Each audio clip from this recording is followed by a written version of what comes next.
cuckoo.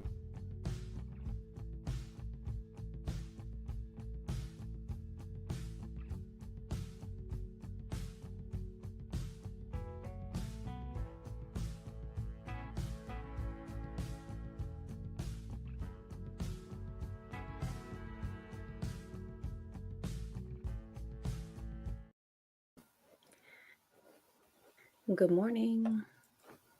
Welcome, welcome.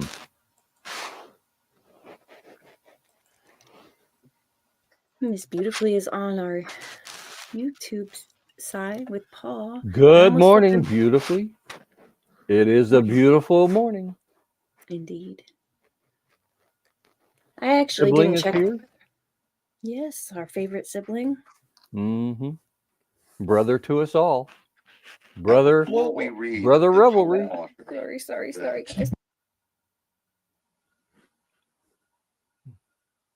Doesn't she look like a librarian this morning? She looks very studicious. Is that a word? Studicious. Deliciously studicious. Studicious. It is overcast here today. So we've had some thunder about, and it looks like it's the same time as divinity is. What are you, 7 o'clock? It looks like 7 o'clock outside. It's after 10. It looks like 7 yeah, that's o'clock. what I was gonna say. It looks like the best fall day outside. Excuse me, but it doesn't even say it's gonna rain. Well, I am without head covering today because it has turned warmish here in Georgia. Warmish and humidity-ish, which is a common thing this time of year in our locale. Yeah, I went there once. I don't know that I'll go back. Well, sir, we have made it through another week. Karen Reed moment? Yeah. Talk about what? Do you want to talk about our week for a moment? Yeah, we can always lead in with something. I can't remember what else happened. Oh yeah, we had the Karen Reed trial going on. And we only had like 2.5 days of court this week, right? Or, well, that's all I had. It's the same for next week, right? We get Friday off and a half day on Thursday. Yes. So. Good morning, Maddie. Judge Maddie. I forgot I was going to call Judge Maddie something the next time I saw Judge Maddie, and I forgot what I was going to call. I forgot what I was going to. Dang it. The new name that I gave Judge Maddie. I forgot what it was. Was it Matthew? I don't know. Sound kind of similar to his current name. Well, we'll get into names. So yeah, names a little bit. Names feature prominently in today. Yeah, they really do. All around. So, we're going to talk about Melchizedek today. A rose by any other name would smell as sweet. Good old Mel. Yeah, good old Mel. I never really noticed him before. I know I'd heard the name before, but I never really paid attention to this. Well, he's a bit of a strange duck. Bit of a strange duck. And there are actually more strange ducks if you poke around here and there, and we'll cover some of those today. But it was almost as though I'm not quite sure what all Moses was into when he was up on that mountain, writing the Bible and stuff. And he didn't just do it all on the mountain, but there's a certain thing with Moses, and he goes up on a mountain and he's looking at a burning bush that doesn't burn, and it's talking to him. And some people might say that, I haven't had a peyote experience, but some might say Moses had a little bit of a peyote experience. And there are several places in Genesis, especially, where he just blurts out something that we say, what is that? Where did that come from? Oh, and Melchizedek is one of those. Everybody wonders about him. And then he stays pretty silent. You know, he brings up a place in Psalm, I think, once, but they don't mention him until you get to Hebrews in the New Testament. And then again, what in the world? Where did that come from? Where did that come from? Oh, Which I think is why it's written to Hebrews, because it's the audience, right? well, I would imagine that there was a little bit of a mystery. You know, um, he's like one of these guys that comes in.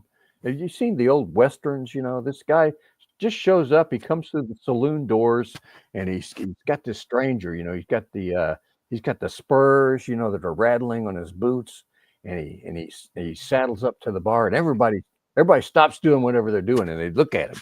You know, and are waiting with bated breath to hear what the stranger has to say, and he says, "I'll have a sarsaparilla."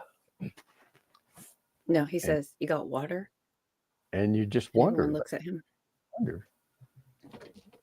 Okay.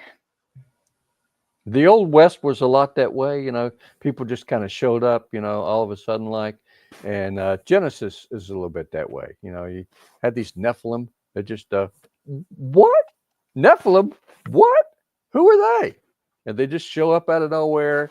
And Melchizedek, you know, is another guy. He just shows up out of nowhere, and you say, what? And you know, it's got to have a purpose. God put it in there, right? It's got to be a big purpose behind it. I'm going to share my screen just so we can have a little bit of. Mm-hmm. We're here in Genesis 14. We're kind of talking about him appearing out of nowhere, and then again in Hebrews, they're going to just talk about him as if we know about him. Yeah, I guess we should probably read the scriptures first in both places. You want to start with scripture? Okay. See what it has to say. You know, give us some kind of basis for saying, or we could talk about his name, Melchizedek. People don't know. People don't know what it means. King of that's righteousness. Right here on this slide, right? Well, King of righteousness, but some people would say Zedek was a place name, and they would equate that with Shechem or Jerusalem. And so he's the king of Jerusalem, the king of Zedek. Zedek means righteousness or just. They don't equate that with Salem, but they do in Hebrews. Maybe, I don't know, maybe we'll see it in Genesis, but they do say he's the king of Salem. King of Salem. So, but the word isn't which may or may not be. My king is Zedek. That is what these words mean. My king is Zedek. King and my king is Zedek. King and human and holy is what. And this people means. don't know. Is it a proper name? Does it mean just, righteous? What's going on? Names meant a whole lot back in those days, more so than they do today. Although we'll talk a little bit about that later on. But yeah, you know, I was given a name from the Bible, you know, and so a lot of people are given names from the Bible. We have somebody else on panel who was given a name from the Bible, and a lot of people do that. They go to the Bible and they find names. Me? Even I feel like Oprah. There's just us here. Even Oprah Winfrey has a Bible name. Oprah is from the Bible, and so you know. I've never met anyone named Melchizedek, though. Have you? No. I've met some Mels. Imagine you meet somebody, he's like, "Hi, I'm King of Righteousness." They're like, Hi. Hey, nice to meet you. Nice to meet you. It's a lot to live up to, right? Mm-hmm. Yeah, that's a bit much. But Abram doesn't see an issue with no tithing to him. He seems perfectly fine. And yeah, we should probably get some scripture behind our belt, under our belt, before we go further, so we'll know who we're talking about. Should we just read the whole Genesis 14? Well, the Melchizedek part, I don't know. There's a let's set it up. Here's Abram. Is he Abram now or Abraham? He's Abram still. Is he still Abram? And and there were these wicked people who lived in Sodom and Gomorrah and down in the plain, and they were living a happy, life of whatever of and the Lord has to come down and destroy them. But but Lot, that's where Abram's nephew Lot chose to live down there, because it was it's a very fruitful place. It wasn't desert like the whole rest of Israel.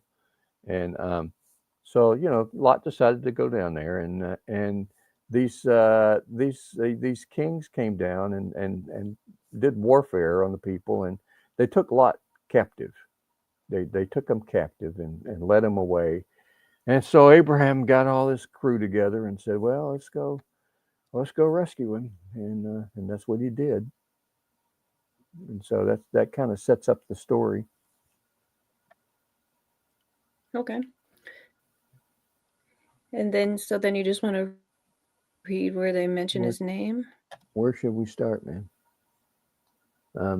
Well, maybe I need to say a little bit more. Abram defeated the kings that had taken his. He rescues Lot and all his possessions, and he's going back, and he meets this guy. This guy comes out to meet him, and that's where we get that verse. What's it? Verse 18. Genesis chapter what? 14. 14, 18. 14, 18. Or 17 technically. And the king of Sodom went out to meet him after his return from the slaughter of somebody. And the kings that were with him at the something. At the valley of, which is the king's Dale. And Melchizedek, king of Salem, brought forth bread and wine, and he was the priest of the Most High God.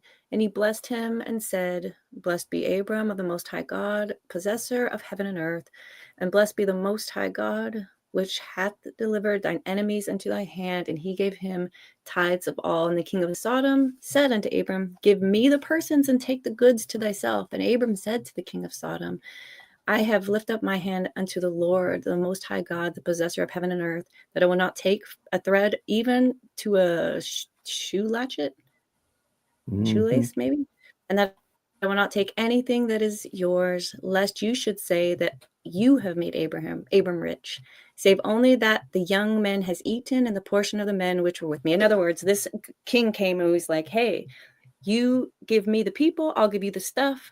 And Abram was like, "No, thank you. I serve God. Go ahead and do you." And so he denies this. He's like, I don't want you to say like any of this is because of you. I want everyone to know this is all because of God in this moment.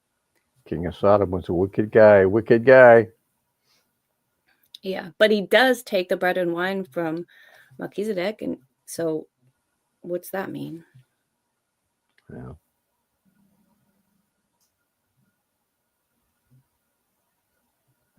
Do we know? We don't really know. Oh, but he didn't.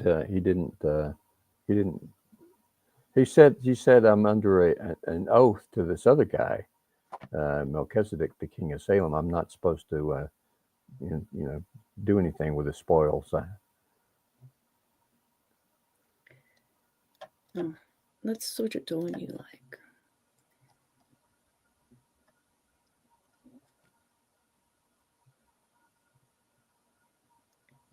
Do you have any thoughts, Womble?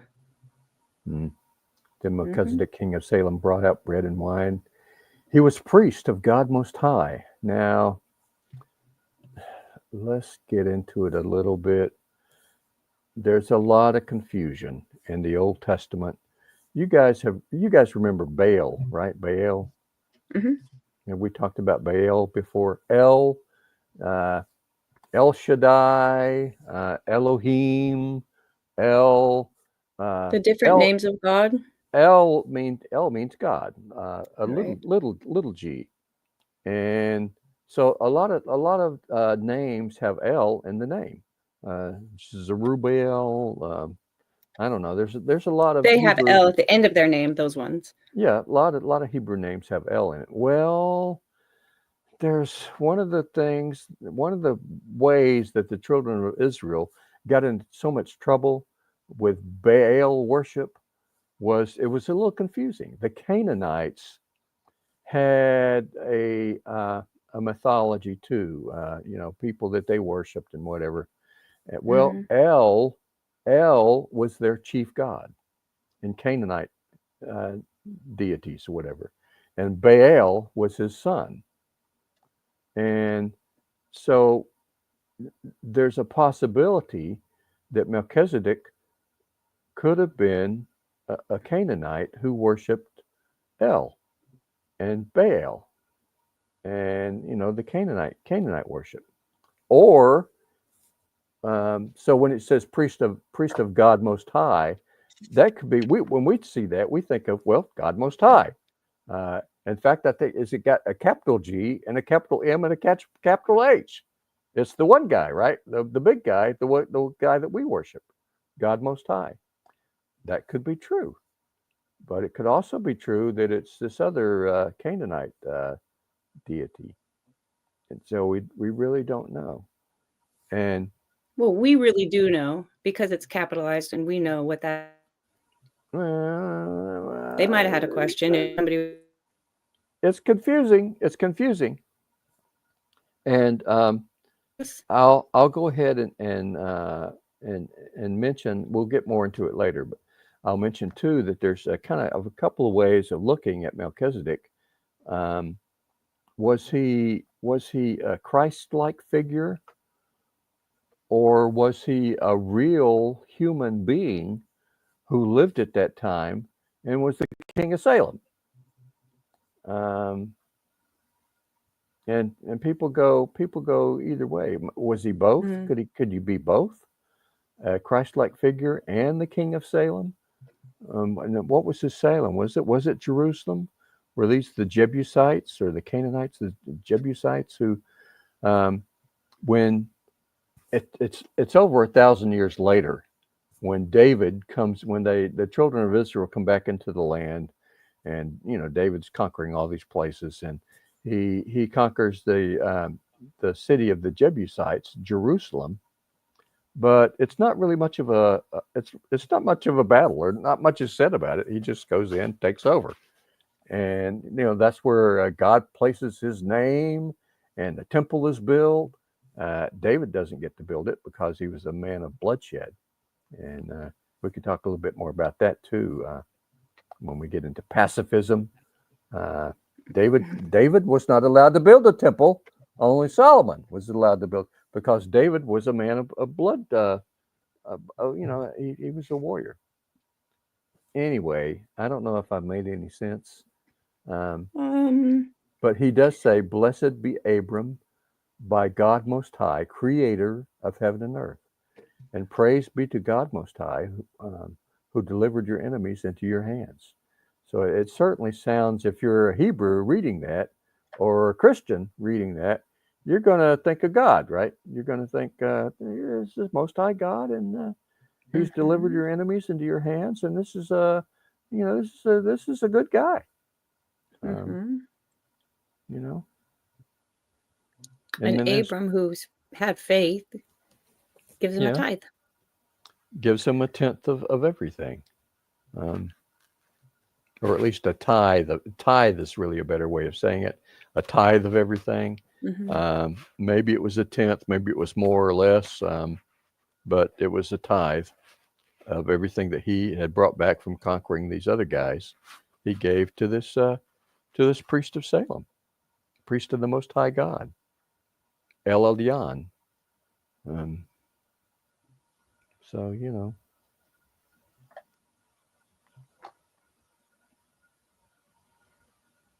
All right. So do you want to look at Hebrews? Is that where you're at here? Or I don't know what you've got in store over on your side of things.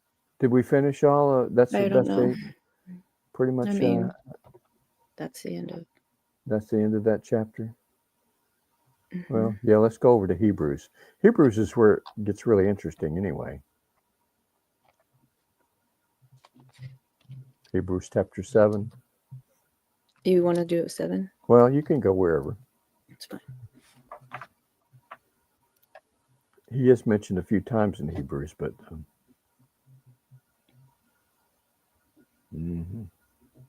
Hebrews 7. Well, we didn't talk really about, did you feel like, I mean, to me right now, Squabble, it feels like you're saying that this is just possibly an imposter God who might be just using God's name out of school. That's what I'm picking up from you. Is this wrong? Well, he may be. He. We don't. Nobody knows. I tend to side on the Hebrew side of things. That we're talking about a religious figure here who's strange, but he's a true follower of the true God. That's how I come down on it. But you know, the other side has just as strong an argument that he's just this guy who was a king over in city state in Palestine, and the king of Salem, and he had a strange name, the king of righteousness. Um, and But they also call him a priest. So, like, when I was looking it up, there's only a couple people who even say this. So take that with a grain of salt. Who are both kings and priests? Well, no, there's there a are a couple people few. who say this who are just rabbis back in the day, but they do say that Melchizedek was a king and a priest, which is super rare and wouldn't make sense because how could you even be it? But when I was reading this, I was thinking about when Paul was saying that the Pope Leo, he's a king and a priest and something else too, because Well, right? King David was a little bit that way. He was, nobody doubts that he was king, but there are times when he wore the ephod that the priest wore, not in a Levitical priest fashion, Right. not after the Levitical priests, but like Melchizedek, a priest of God, who, was different from the same but different from the Levitical priest. The Levitical priests had a whole, lineage and things that they were responsible to do, and So did the kings. That's why they came from different places. That's why it's weird to see the mix there, because the kings come from Judah and the priests come from Aaron, from Levi. So they don't, because it's a lineage thing, you don't generally see this cross. But there are times when you see people who are both kings and priests, and Melchizedek was one, and David kind of operated that way upon occasion. He would put on the ephod and pray to God and sacrifice, Yeah. So I don't But know. then there, it was saying that somebody said, who knows? I think maybe even got this from the AI, but that Adam is sometimes seen as also a priest king because his communion with God, his dominion being his kingly role over creation, and then his spiritual state, being his priestly role. So, but again, this is all just, you have to look at everything spiritually for this, I think. And let's go ahead and look at Psalms 110:4 while you got it there. That's the other place. It's just that one verse, I think, where he says, The whole thing is good. oh, well, read as much of it as you want. The It's your Lord Bible study. says to my Lord, sit at my right hand until I make your enemies a footstool to your feet. The Lord will extend your mighty scepter from Zion, saying, rule in the midst of your enemies. Your troops will be willing on your day of battle. Array in holy splendor, your young men will come to you like dew from the morning's womb. The Lord has sworn and will not change his mind. You are a priest forever in the order of Melchizedek. The Lord is at your right hand. He will crush kings on the day of his wrath. He will judge the nations, heaping up the dead and crushing the rulers of the whole earth. He will drink from a brook along the way, and so he will lift his head high. Yeah, if anyone questions what and who Melchizedek is, they need to get with God. And we see that as messianic, right? And the Jewish people see it as messianic as well. So both Christians and Jews would see that as pointing to the Messiah who Because was to he come. sits at the Lord's right hand. We know this now. And of course, we would equate that as Christians. We would equate that with Jesus, but the Jewish people are still looking for their Messiah. Right, which is why I think they show Melchizedek in Genesis. They know him from the Psalms, and then in Hebrews they're trying to say it's this. We missed it. It's this. You've got to see it. It's not some obscure thing. It's Melchizedek. It is the king priest of righteousness. It is just, and I think that's why this is all here. Because I'm like you and I we have a really strong, complete faith. With me in particular, not even having a place for this Melchizedek character, because I think it's a message for our Jewish brothers and sisters, mostly to help them come back home. And we Christians, when we see that you are a priest forever in the order of Melchizedek, that's again, it's stressing that it's going to be different from the Levitical priesthood. This is something special, something I would say greater. Yes. When we equate it to Jesus Christ as our high priest. Well, I'm glad you said that, actually, because we were just over in, is this it? Oh, we're back in Hebrews. But when we were in Genesis, Abram gets a blessing. We're about to learn in Hebrews that the person who gives the blessing is greater than that which is blessed. And so basically what we see in Genesis is there's no priestly lineage yet. It's Abram before he's Abraham, before he has his children, before they become the tribe, and before they put the order of priests out there. So I don't know how the word, there should probably a word for it, but basically all of that lineage is still inside of Abram in this moment, and they're being blessed. So the blesser is greater than the blessed. So basically inside of Abram, he's saying, God is going to bless what you're going to do. He blesses all your tradition, but it pales in comparison to what is God's thing, what he's going to do through this. So it is good and it is useful, but it'll be a different thing. So like, we won't sacrifice lambs anymore. We'll sacrifice the perfect lamb once and for all. So it's a blessing while saying there's something greater. Temporary. And our brother sibling rivalry is quick to point out that in Roman Catholicism, they carry that over to the Pope. He is a king. He is a bishop. So in a way, he's like both a king and a priest. In Roman Catholicism, he's the head of the church on earth. So in that sense, he's a king and a priest. Yeah, but definitely not in the order of Melchizedek. Right. He's no Catholic priest would be saying that he's Jesus, but he is like Jesus. He's a representative of Jesus on earth. So then we can get into Hebrews 7, I suppose.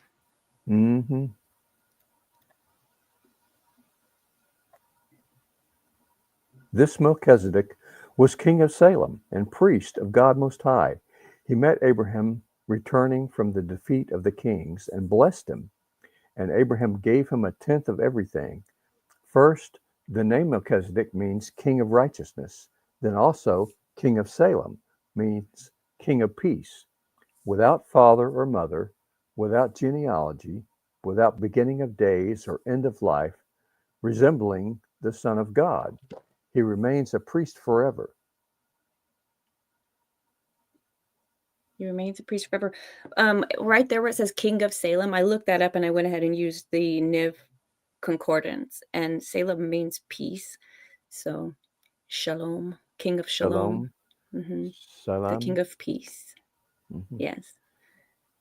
In both Islam or Arabic and Hebrew. And maybe worth noting that although it's not necessarily I mean, we don't know what the heck he is in Genesis either. So I'll just say in the Quran, they also have a Melchizedek. And that same Melchizedek is who they say will battle the Antichrist at the end. So they're putting it in its proper place, sort of like Hebrews is trying to do also. So I just find it interesting that this is not something that we see it in other places. I didn't mention it because it does kind of go on a tangent that I don't need to know that we need to go on. But there are Jewish people who would equate Melchizedek with Shem, the son of Adam and Eve, or some Noah. son of Noah, Mhm. um, and and also Seth, the son of Adam and Eve. Um, it's really strange when you get into trying to date things in the Bible to give a time, period. But Mhm. people had to die right before the flood, and some people would say Seth was one of those who, like the year of the flood comes along, and Seth is gone. Seth dies, and then there's the flood.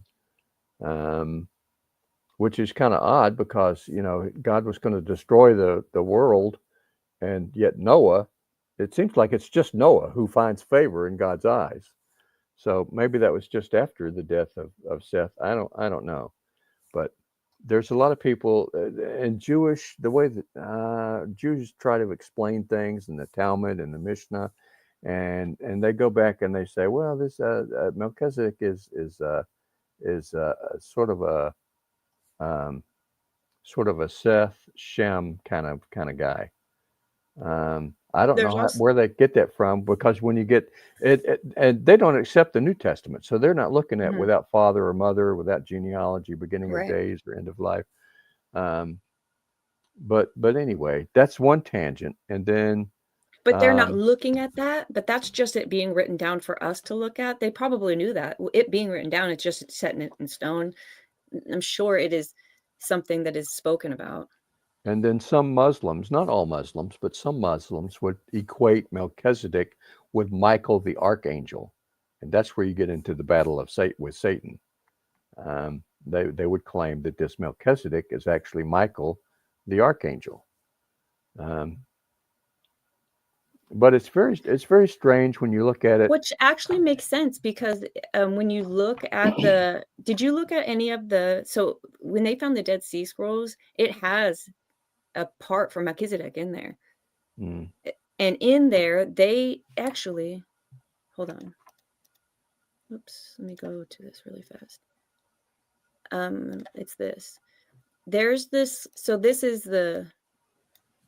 document this is fragment. a tetragrammaton. This is the Yahweh, WH. This is how the Jews write God because they don't spell his name out. They don't put the vowels in there. Hmm. This in the Dead Sea Scrolls, this word for God is interchangeable for Melchizedek. Wow. Yeah, I didn't know that. It's really cool to find it here in the older documents. But it says, also a fragment manuscript among the Dead Sea Scrolls from Cave 11, which mentions Melchizedek as leader of God's angels in war of heaven against the angels of darkness. This is where they get that from because we equate Michael. that with Mm, Michael, right? But it yeah, is here in some of the oldest things that we can see, and now it's confirmed or was confirmed. in the Qumran documents, huh? Yeah. So it's just another piece of the puzzle. Um, and since we read Hebrews, I'll go ahead and bring up uh, how traditional Protestant Christian denominations, who they're taking the lead of Martin Luther, who was a Lutheran, of course, but they teach that Melchizedek was a historical figure and an archetype of Christ or a theophany. I had you look up last week or mentioned that we were going to talk about Hmm. theonomy. Theonomy would be like a rule of God on earth, and so the King of Salem, in some sense, might be a picture of God ruling on earth in a different way than what was true with Abram and Abraham. Um, that this was something weird and something special and something miraculous. This king of Salem, this Melchizedek, um, but they would say that Melchizedek was a theophany or a Christophany. That he was, in other words, that Melchizedek is like Jesus, or maybe even was Jesus pre-incarnate. but at least a close resemblance to Jesus by type. Right. And um, theophanies in the Bible are often characterized by awe-inspiring phenomena such as thunder or fire or clouds. You remember the cloud Mm-hmm. um, that led the children of Israel into the wilderness? That would be a theophany. Um, so it's a manifestation in physical form of something that's that's beyond us, a deity, God. It's a representation of God, Mm-hmm. and it's just like the burning bush with Moses, or the dove that comes down upon Jesus, or a tongue of fire that comes down upon all the people who are gathered at Pentecost. Um, and sometimes in the Old Testament, you get a figure who's called the angel of the Lord, Mm-hmm. um, which we might say, well, Michael, that's Michael, right? Angel of the Lord is Michael. Well, it could be Michael, it could be Jesus, it could be, there's a lot of different things it could be, but it for sure is some kind of special thing, a theophany or a Christophany, um, some kind of a representation of God in the flesh. Um, Like the Daniel, like in the fire, like in the the fiery fourth furnace. man. So The that's fourth the same man, thing the because it fourth looks man, like a man, but it's behaving as God, not and burning so up, blah, etc. and so when we Protecting. when we specifically refer to a theophany uh, as a form of Christ, we use the word Christophany. Um, Oh, so it's a manifestation of Christ. Um, some. some people would say that when in the first verse of John, the Word became flesh and dwelt among us, Mm-hmm. or in the beginning was the Word, and the Word was with God. The Word was God. The Logos. Yeah. That's a Christophany. Mm-hmm. Um, that's a form of that Jesus, as part of the Trinity, was there from the beginning. He just wasn't born yet, but he was, still of the physical manifestation of God as maybe the angel of the Lord. I'm Um, glad you said that because it brought me to this slide 6, and I mentioned that, but I also have here Abraham looked for a city which had foundations, whose builders and maker is God. And John 8:56 says, Abraham rejoiced to see my day, and he sought 56, and he he saw it saw and it. was glad. But Mhm. this is what I say is because he saw Melchizedek. He saw and was blessed by and tithed to the what he knew was the better thing. And there's some other weird things in Genesis. In chapter 32, the angel angel of the Lord wrestles with Jacob. Uh, Right. and he touches he knocks his bone out of Good joint or point. something. Yeah. They wrestle all night long. And who is that? That's kind of weird. Mhm. Was he Mhm. wrestling this guy? And a lot of people would point to that as that's a Christophany or a theophany. It's the representation of Christ, and that Jacob wrestles with all night. Um, you know, there's also we mentioned the guy in the fiery furnace. There's Mhm. also a guy who in Joshua chapter 5. Uh, there's a guy who comes up to Joshua and identifies himself as the commander of the army of the Lord. Yeah. Um, Who's that? Joshua 5:13 through 15. You want me to look at Yeah, you can. We got time. 5:15? 13 through 15. Yeah.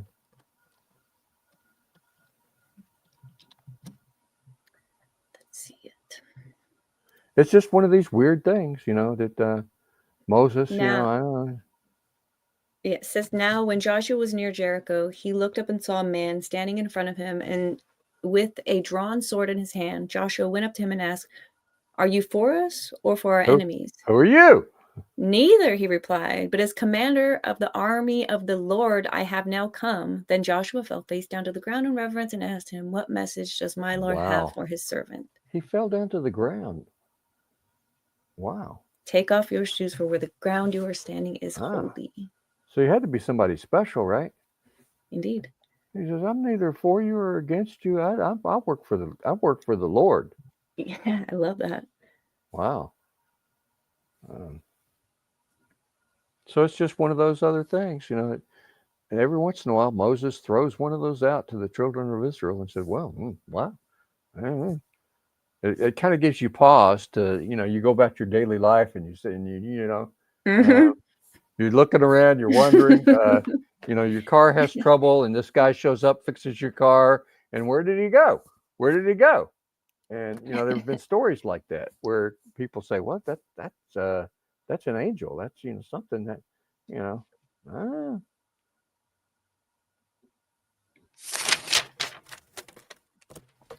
I do agree. Some would say, since we're going with the some would say that because the land of Canaan was so disgusting and dark and just, you know, dark, bad place, that it's hard to imagine that there is a king of righteousness, that there's even an existing physical place of Salem existing within such a shitty place. And I kind of feel that way as well.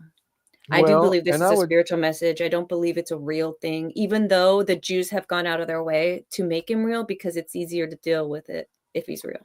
I would make more of a connection of what Jerusalem becomes if we knew for sure that it was talking about Jerusalem, for one. It could be Shechem. You know, say it's talking specifically about Salem, and most people would say, well, it's Jerusalem, right?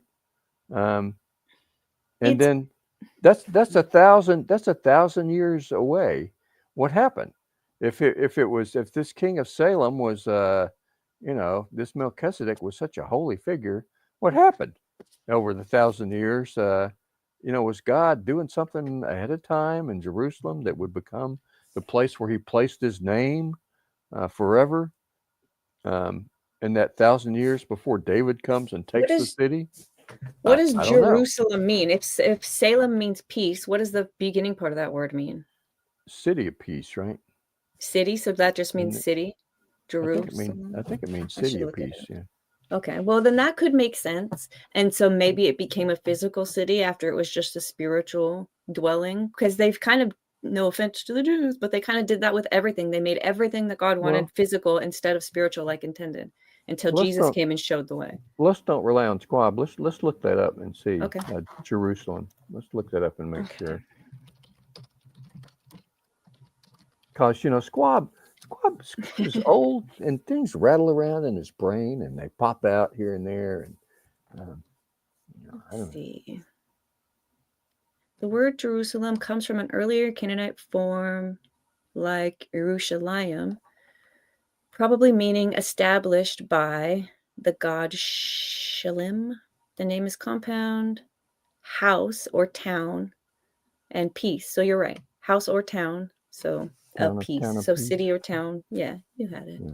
Well, Yerushalayim. The town of peace. So like I said, I would bet that it began spiritual, was intended to be spiritual, and it has been put into physical form by man who liked wanting to have a king over them, liked being clean on the outside, a lot of things that they continuously have gotten wrong, the Jews. And I say that in like a super loving way because I feel like they're going to make it out of there, but that's just history bears that out. Hey, Vicky T. Good morning. And to throw another big word out, we talked about theonomy, theophany, Christophany. The other one is maybe a little easier, is typology. Typology in Christian theology has to do with the relationship between the Old Testament and the New Testament.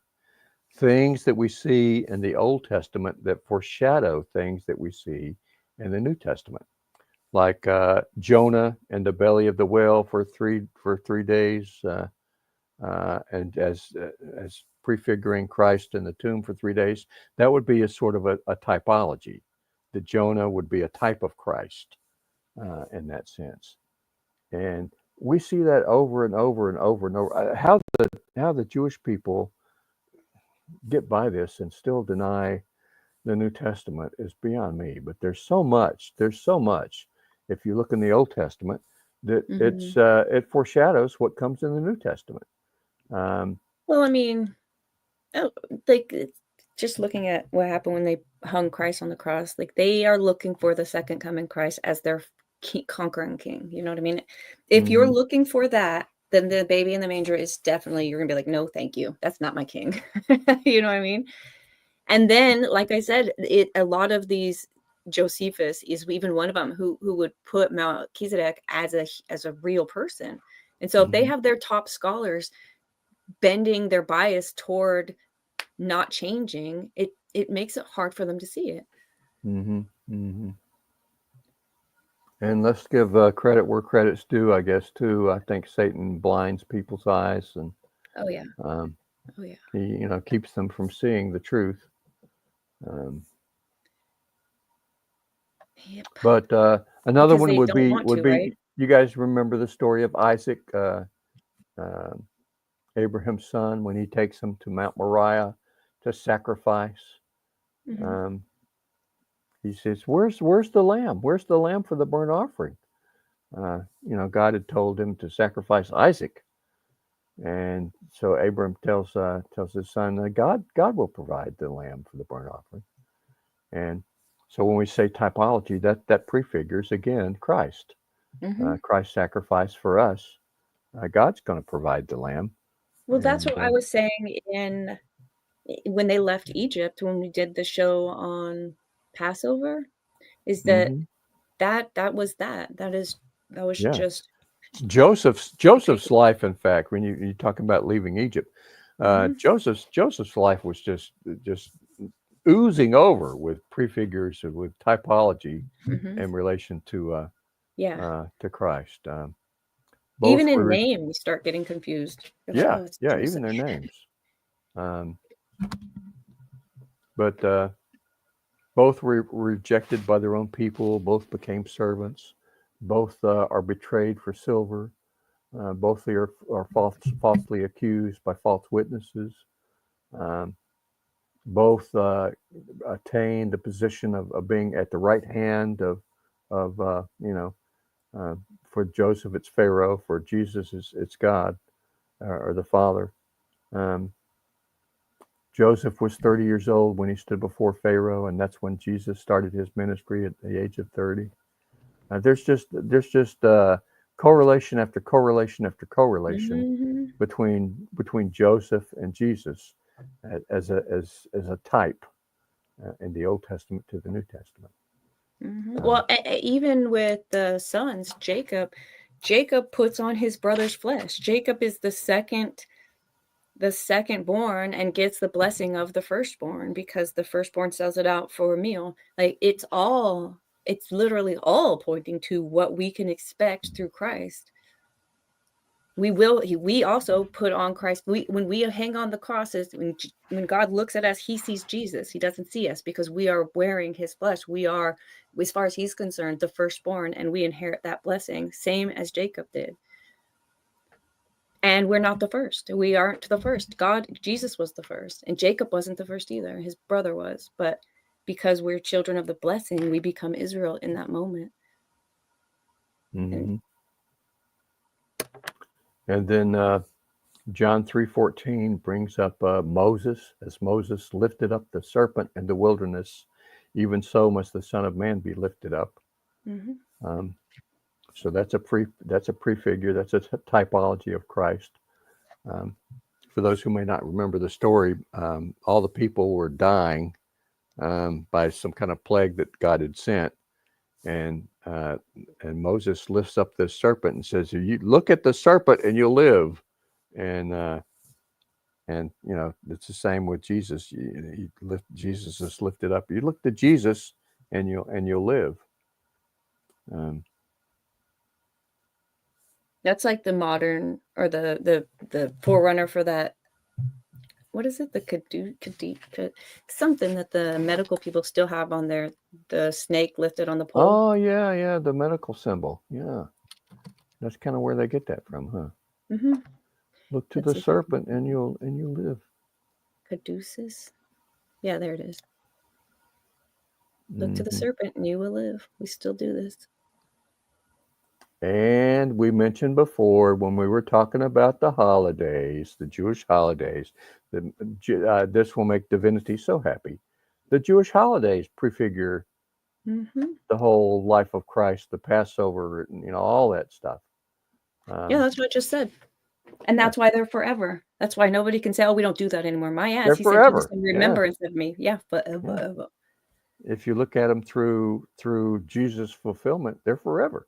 If you look at them through God's word, he says, do this forever. I mean, there's two ways to look at it and both say forever. So if we're not doing them, that's a problem. And some would say the same thing about the Jewish tabernacle, that the way it was constructed, and it was the Holy of Holies, and only the priest could go in there, and that's kind of a typology of Christ too, that you have to. Jesus is the door. He's the only way. He's the only way to God is through, coming into the door, the gate. Jesus represents the temple or the tabernacle. Well, what does chat have to say about Melchizedek? Any weird things in the chat that they've come up with? I think they left. We mentioned Vicky's name, and they all came back to pretend like they were here after 15 minutes of Vicky being here. Hello to Vicky. Okay, let me look at my notes. What else do I have here? King, our righteousness. Hebrews 5. High priest stuff. From deliverance to obedience. Darth is telling us that Oprah's real name is Orpha. Yeah, so that makes more sense. He says, look that up. I know that Oprah is in the Bible. I know that's from the Bible. Oprah. I don't know about this Orpha. If that's her real name, maybe it's not from the Bible, but. Well, basically what we learned is that Abram his faith was counted him righteousness. We know that about him. We know that he is the main father of Christianity, Judaism, Islam. And in this moment, pretty important guy. Kings of the earth tried to bless him. He says, what does he say? The Lord provides. Abram's a cool dude, and we should probably take some notes from that. Yeah. And then the Lord does provide. He sees Jesus's day in his midst, and now we can really understand how he pulled through and did all of that. That's why he brought Isaac to the mount. That's why he brought him there. Was like, the Lord will provide. And he never actually wavered in that faith. That's unreal. Yeah.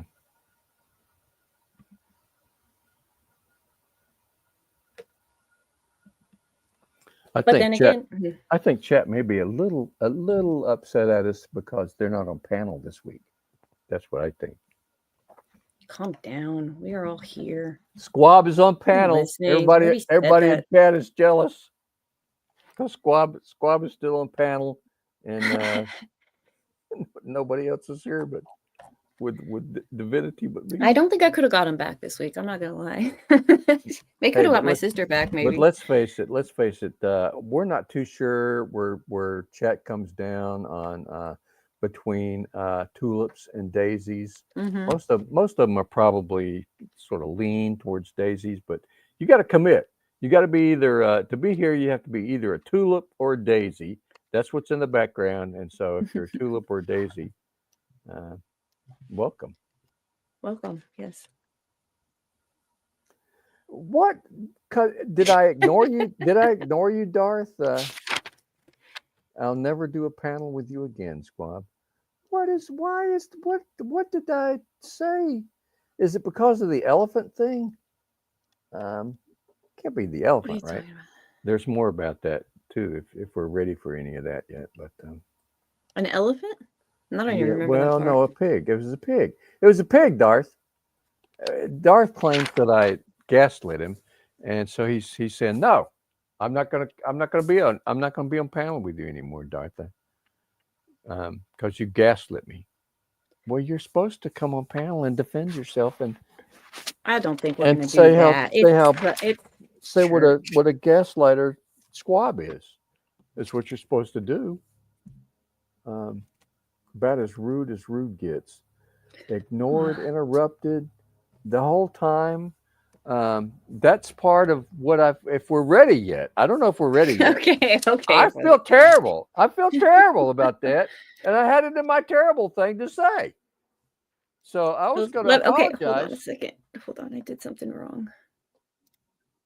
Hold on, I don't know. I got the wrong. Don't say anything for a moment. Just don't say a word. Uno momente. Just stay there.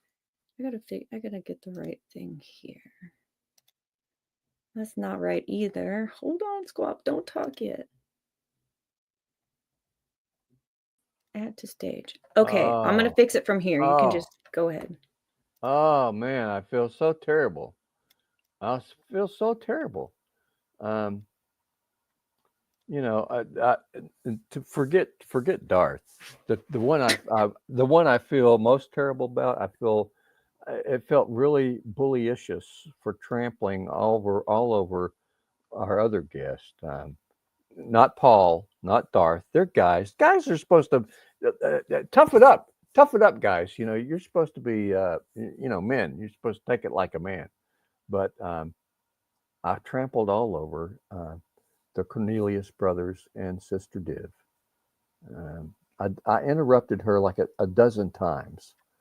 She never got a chance to sing "Treat Her Like a Lady," or "It's Too Late to Turn Back Now." Do you guys even remember the Cornelius brothers and Sister Rose?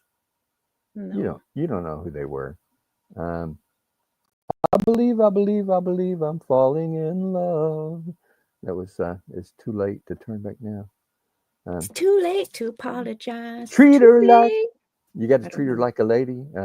She'll give in to you. But yeah, it was. They took the big hair bands to a whole new height. They had these afros that were like way out to here. The Cornelius brothers.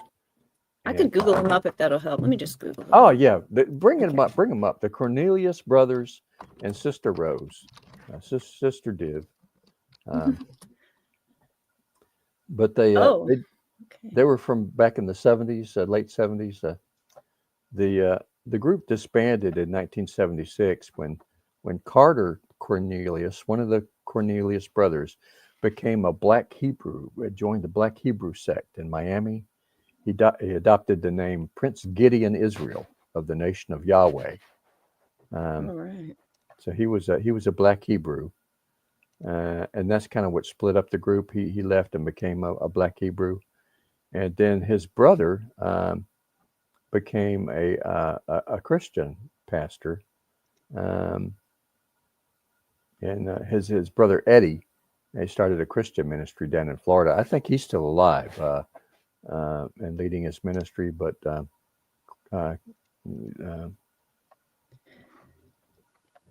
his brothers, Carter has passed, but I think his brother's still alive. But anyway, Carter, they believe that the African Americans were the descendants of the Israelites.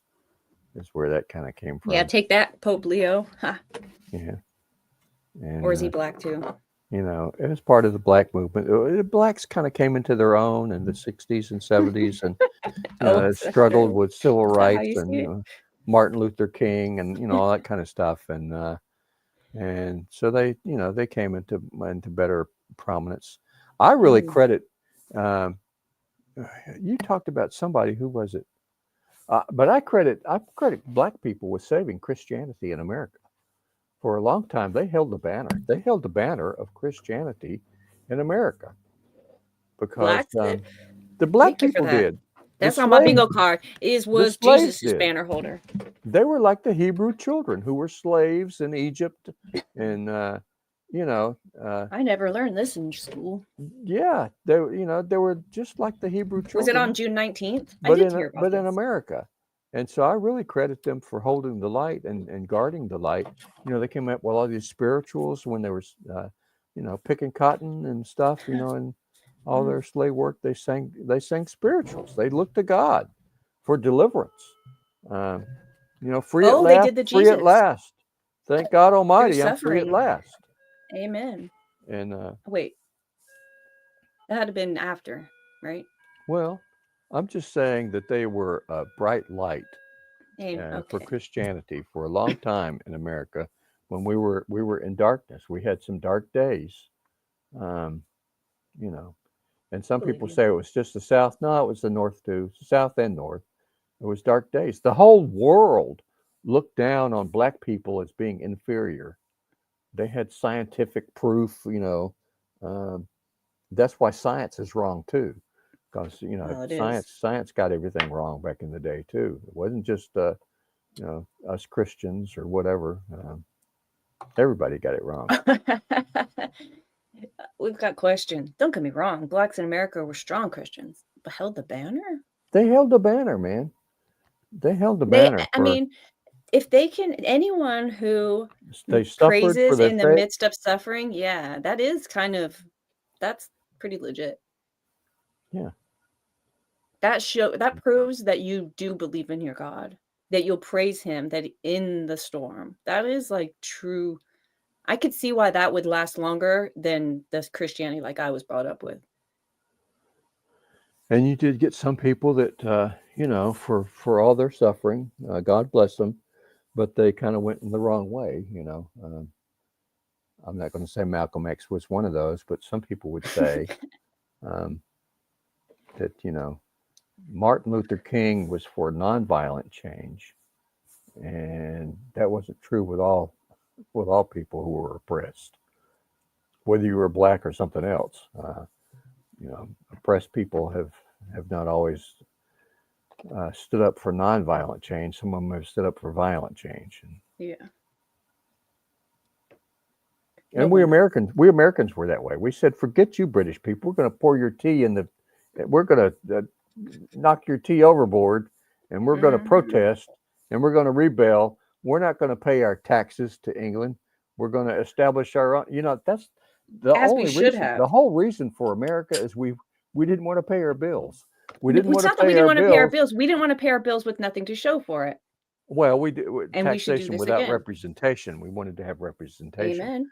But We needed but something. but it's true that we didn't want to pay our bills, and that's why we rebelled against England, because we were Whose bills, supposed to. though? Were they our bills or were they the king's bills? Well, they were protecting us from From Indians and what? French people Next to and fucking other doubt. stuff, and We could have been homies I with don't the know. Indians. All I know is after a while, the Canadians came down and burnt our capital. And we should have fucked them up. That's what I'm saying. That's why I say we just take back Alberta. This. No. At this point, just build the wall. Let them have it because whatever. Well, let them have it. well. Theirs. Just put a really big wall and they can't pole vault over it. Held the banner means no one else was carrying the religion. America has always been a majority Christian, regardless of race. The church Known militant Catholics, and quote, held the banner for hundreds of years. I would say there has been no holding the banner post-Reformation, but that's me. Well, Paul's got it right, sibling rivalry, but I would say we were a lot of the other Christians, well, maybe all of Christians, maybe the black people and the white people, but just in different ways. White people had kind of lost their way a little bit. They had kind of lost, you had the Great Awakening in America. You had several revivals in America where America, turned back to God. Originally, we were like, the Puritans, my ancestors. We were like, holy people, came to America for religious freedom, for religious purposes. But we kind of lost that. You look at New England today; it's the most godless place in the whole country. So, I don't know. But like, isn't that what America is? It's like you're allowed to not choose the king's God. That's what makes it great. I'm Well, just we're saying. just stoked right now, I guess, because our president chooses Jesus. But I'm what just if the saying next that one doesn't? We don't want. I don't know there why are this is in my some brain ways. right now to say, but separation of church and state is good, and we should keep the shit out. And I don't know why I said that, but that's where my brain is. Well, I probably should stop now that I've got Go. sibling rivalry saying no argument, dear squad. So Yeah, that's he's probably a agreeing good with way you. to. Oh, But there's okay. other stuff. There's other stuff that um, Darth and sibling rivalry. I apologize. I apologize to you guys too. I ran roughshod over the last we don't usually have a panel like that where there's other people. It's usually just me and Div, and I'm terrible to her too. I run over her all the time. I've mentioned that, and I try to do better, but I'm a cat, and I'm a big Mr. Know-it-all, and I like to insert myself and He's my got a lot of thoughts. I want to wisdom. make sure my thoughts get out. I got to get my thoughts out. So sometimes I don't let you guys get your thoughts out. And Darth, he thought he thought it was gaslighting, um, over a pig with a big nose and big That's ears, right. and he thought it's they're the same. Look, they're the same size. Can you see them? They're the same size. They make a cute couple. They And are now cute. I know her name, and they're What happy, is so happy together. Um, but what's her name? well, Oh. I learned that she's a Pakistani pig. Mm-mm. They use their language is Urdu. Have you ever heard of Urdu? So she has an Urdu name Okay. that's Pakistani. Um, have y'all seen? You probably haven't seen. Have y'all seen Cher's movie on the Smithsonian Channel? Cher. You know who Cher is, right? Is it mermaids? I've seen it. Uh, no, not Cher the mermaid. Cher. She was a singer. Sonny and Cher. You remember Yeah, Cher? she's in the movie Mermaids. I've seen. Gypsies, tramps, and thieves. that was Cher. Well, It's in his kiss. she has Oh a movie. no. She has a movie on the Smithsonian Channel about Cher and the loneliest elephant. It's all Okay. about the trials and tribulations of Kavan, who was an Asian elephant who lost his partner, 22-year-old Shaheli, in 2012. He lost the love of his life, Kavan, the elephant, and he suffered in miserable conditions in Islamabad uh, until Cher got 200,000 signatures, 200,000 signatures, and Mm-hmm. got him freed from Pakistan down to Cambodia in Mm-hmm. 2020. And so in 2021, they made a movie about that, Cher and the Loneliest Elephant. Okay. Um, What that what well, that really has nothing to do with Pepe's New Love, uh, okay. but but uh, but they share a similarity in that they were in Pakistan. She's Pakistani, and Oh. her name is Is Ho. Her name is Ho. no, That's no, her I don't that's her follow. name. Ho, Ho is her name. Now, Is it?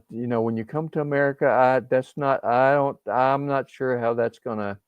Hi, I'm Ho. Mm. Hey ho. I'm Pepe's Ho. That's not gonna Oh no. carry that. No, no, no. So we're working on it. I'm thinking Boy. maybe we call her Strump or What about the Doxy name of this or elephant? What was the name of the Loretta or maybe Joy. Um, but in reality, her name is Ho. name her Change, Kavan? change it to Hope. You say beautifully is usually sensitive on these things, and she says to change it to Hope. You guys probably noticed at least that they're an interracial couple. He's pink and she's gray. Um, a pink pig and a gray pig, and so there's a little bit of a, um, but somehow or another with animals, uh, don't you have different colored dogs, Div? Aren't Yeah, some of your dogs? Yeah, they're it twinsies doesn't. still. That's not a big thing in the dog world, Yeah. um, and it's become much less of a thing in the human world. But we have to learn things from the Dude, animal Cher's kingdom. at it again. She's trying to rescue 2 other elephants from being shipped to a different zoo. She really need to get out of the animal kingdom. Yeah, yeah. Kavan, that was there. The Cher and the Loneliest Elephants. Mm-hmm. Yeah, Kavan. I put her picture up there, but then I click, I don't know how I got here, but either way, Cher wants a better home for LA's elephants, and it's not Tulsa. And she Cher hates loves her Oklahoma. elephants. It She says loves her for elephants. years, animal rights advocates have pushed for the elephants at the LA Zoo to be moved to an animal sanctuary. But in Southern California, even the elephants have celebrity backers. One in particular, Billy, has gotten some extra love from Cher. Billy doesn't They've deserve had a this, the hard singer said time. in her interview on Thursday. She says the 40-year-old pachyderm, who has been at the zoo since 1989, has had a Pachyderm. terrible life I think in a that's another name for pig. I'm sorry, Div. no, in I a should restrictive learn my enclosure, lessons. Just keep but you're quiet, not. Squat. With animal shade and hard ground that could damage his feet, like the earth. Where the fuck he's a this is Earth. minimal shade and hard ground. I don't Mm. remember where elephants live Pigs regularly. love mud. I'm telling you, pigs love mud. It's a damn Pachyderms. elephant. And is a Pachyderms. pig a pachyderm? That's another name for a pig. Yeah, I'm pachyderm. googling up. I don't think so. Is a pig a pachyderm? We're about to find out. Psh, you wrong again. They're classified as Not something considered else. pachyderms. Oh, Artiodactyls are, I can't say it, but they're like a dinosaur. but they have an article on it, so it must be similar. There must be something in there that made people think that they were and equate them because they have an article on it. Well, pachydermata means thick skin, Thick skinned. obsolete order of Oh, I can tell mammals. you right now that Ho has a much thicker skin than Chiquitita did. Chiquitita was very thin skinned as pigs go. And The informal terms of the difference between pig and when you pachyderm is a have pig is a difficult problem. A pachyderm is an when you have a elephant. physical oddity like a big nose or big ears, you become more sensitive, I think, to other people. What? Don't you think you would become more sensitive, be a more understanding and loving person because you have a physical uh, distinction that's different from other people. And did you ever see the Twilight Zone where they had? Do you remember the Beverly Hillbillies at all? Mm-hmm. The Beverly Hillbillies, and what was the girl's name? Ellie Mae. Mm-hmm. Ellie Mae Hillbilly. Ellie Mae uh, Clampett. Ellie Mae Clampett. She was on a Twilight Zone episode where all the aliens had like they looked like pigs. They had like Mm-hmm. pig noses and stuff, and and she was different. And they did surgery on her to try to correct I things, do and remember that. they unwrapped it, and it was Ellie Mae Clampett. It looked so beautiful. We would say she was beautiful, but in the alien world, she was ugly because she didn't Oh, have the things that the other people had. And some people might look at Ho that way, that she looks a little different from most pigs, and so hey. they might ostracize her or treat her, but it makes you a better person if you have a little bit of that in your life, right, Vicky? Allegedly. Vicky was just asking about you yesterday, Grim. She was watching the tornadoes, trying to figure out if you In were safe. Kentucky. Well, I'm telling you, it's still dark outside. It's still dark. I don't know what's happening, but I haven't heard any thunder in a while. It's just very, very. It's more than overcast. It's a darker than an overcast. So there's something brewing, but but I usually Kavan. don't. I usually don't get anything severe. Kavan is a boy's name. You can do whatever you want. Our tornadoes usually go across the street. They're not here. Oh, beautifully Because that's said. where Change it the to Hope. I wasn't listening to you. that's where the trailer park is across the street. So Mm. I live next to a trailer park. I'm not shocked. The largest trailer park down on the south side. Just trailers everywhere. They have a big lake. They shoot off fireworks, for all the different firework things. But there's a tornado. A tornado has gone through there a couple of times, but not here. Hey, do you want to read what that part of the Dead Sea Scroll says about Melchizedek? Is that on Melchizedek again? Yeah. Its interpretation for the final days concerns the captives who. Oh, this is the actual. This text? is what the scroll. Yeah. So like where they had to fill in, if something was missing. Teachers have been hidden and kept secret, and from the inheritance of Melchizedek, for they are the inheritance of Melchizedek, who will make them return, and liberty shall be proclaimed to them to free them from the debt of all their iniquities, and this will happen in the first week of the Jubilee.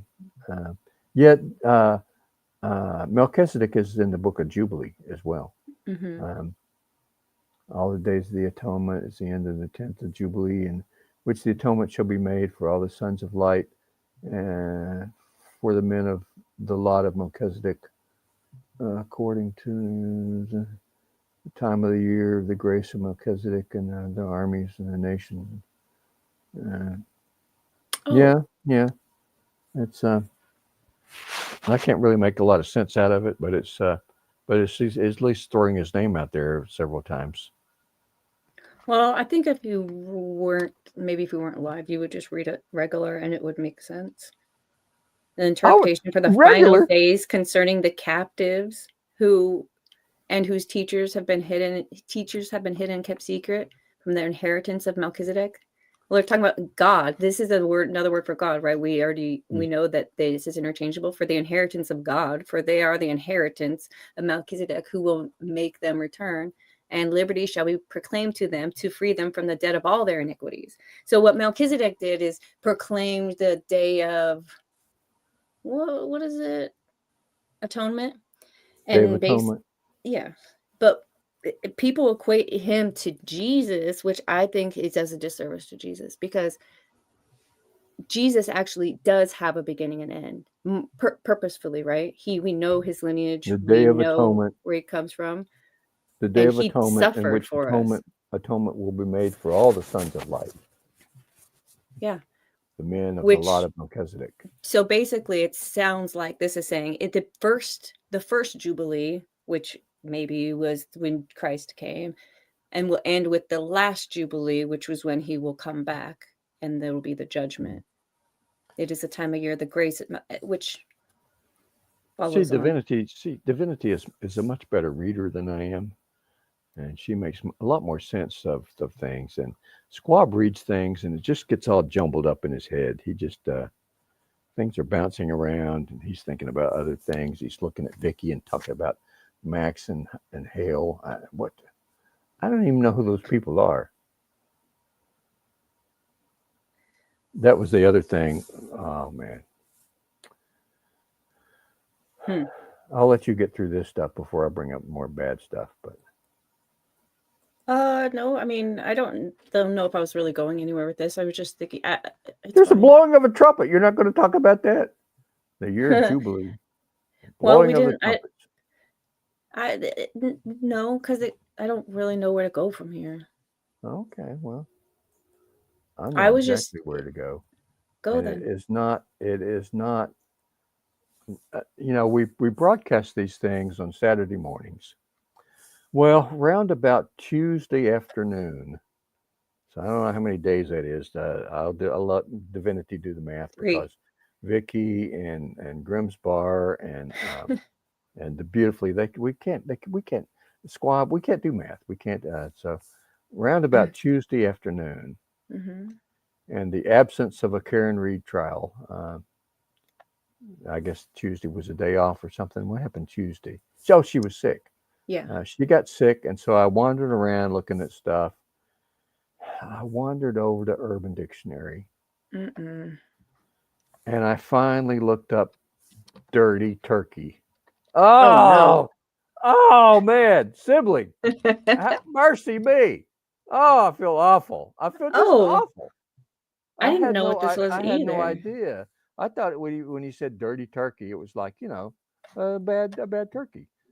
I watched an Oh, episode of MASH where Klinger, got the special deal on turkey, and they all ate it and got sick.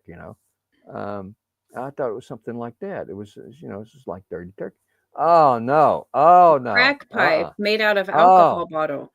oh man! Wow. Um, I had no idea, and certainly hope. Wait, I there's hope two that is definitions. not Which one are what you Paul talking about? intended when he, you know. Oh, Ah, gotta show it. I Okay, there are cannot. two definitions. Are you talking about Why? the Why crack do I pipe even one? go there to look at stuff Because there's that you two. guys have mentioned? Oh, it was awful. It was just it was awful. Look up. This is Don't do it. hilarious. Don't do it, man. Dirty What? turkey. Oh, Ew. All this is awful. oh, But the first one, let's just pretend he meant oh, crack man. pipe smoking alcohol. Paul, I thought we were buddies, man. Oh, I gotta know. oh. Yeah, he didn't. Yeah, Paul just was using like what Oh, so what we we were pulled one. thinking. They pulled one over on Paul too, huh? Yeah, like Yeah. I really Urban believe that. Dictionary doesn't know anything. I trust you, Paul. I'm gonna have to trust you, man. That's what you were. That's what you were talking about. Yeah, you're a dirty bird. And Yeah. Turkey is the one he chose because Oh, they. I don't even know why. There was no trial. Karen was sick, and I just, well, let's just go. I wasn't quite really sure what dirty turkey meant, and so I went over there and looked, and oh man, Yeah. You really Mm, can't. You really can't. you can't. Any time now that you guys bring up some kind of weird terminology, I thought it was like from the Upper Peninsula or something. That they talked about that kind of stuff a lot. I don't know, but Yeah. A muddy bird uh, or something. A dirty turkey. mm, mm, mm. I Yeah. just felt Well, I'm terrible. glad you looked it up. I felt terrible. I still feel terrible, man. Well, that's not. We're This is gonna Saturday Squab. That Monday through Friday we're gonna Squab have is to the come dirty up with our turkey. own Christian dictionary where we have colloquialisms and you know we come up with little things that means special stuff to us. Yeah. Like, Hmm. we'll think of something. We got to think of something to combat the. We got to come up with things combating the other side. I'll put it. I'll put hoe on it and see what we Yeah, can put come your up hoe with. on it. Put my hoe on it. See what we can come up with. Might have to get you another one so you could have dem hoes. I can't. I don't make these things up, man. That's her Well, name. Well, ho. Who? What kind of a mind would think of something like that? That is not. You know, if she's from Pakistan, a you did Pakistani a lot of name. work thinking about that. I think she's actually American. I think she was born in America, but there's some people who were here that have names still from other countries. Um, Hmm. and it's one of those Asian things. Is Pakistan Asian? I'll Google I, it, I but know I've I don't heard think of so. Chinese people who were named, Homin. What was the trail that they walked on, man? Ho Chi Minh, Ho Chi Minh Trail. Yeah, it's South Asia. Ho, yeah. Uh, I'm sure it means Whoa, something to me. the sixth most populous country in the world. Pakistan. Wait, They're thick with that's not a big people, deal. man. They have babies just squirting out all the time. Ew. Huh. Gross. You can't cross the street without a So baby squirting out. a Pakistani person is an Asian. I didn't know that. They were Middle Eastern. Mm, They should mm, let mm. people know. Wait a minute. Where the hell is the line? The Asian line. Mm-hmm. India seems to be Asian. Listen, I'm not looking at a big enough map, listen, but I'm confused. you have the Near East, and you have the Middle East, and then you have the Far East. Now, where Asia comes in is anything that's not Europe. So I think that's the is that the Ural Mountains? I don't know. Part of Russia is in Europe, but most of Russia is in the Far East or Asia. So, okay, forget it. We're not going to get anywhere with me today. Okay. We've got scholars. Now I know why geography. I just said forget about it. I don't get it. I think I've already lost Darth, man. I'm telling you. Darth! I think you lost him a long time ago. He hasn't said anything in a minute. Oh. Too long, didn't read. Everyone in the whole wide world is wrong except Squam. Oh, man. That's probably true. Hey, what are you going to do? Just understand, old people get set in their ways. And get off my lawn. Get off my lawn, Darth. You know? That's what old people do. You can have my car.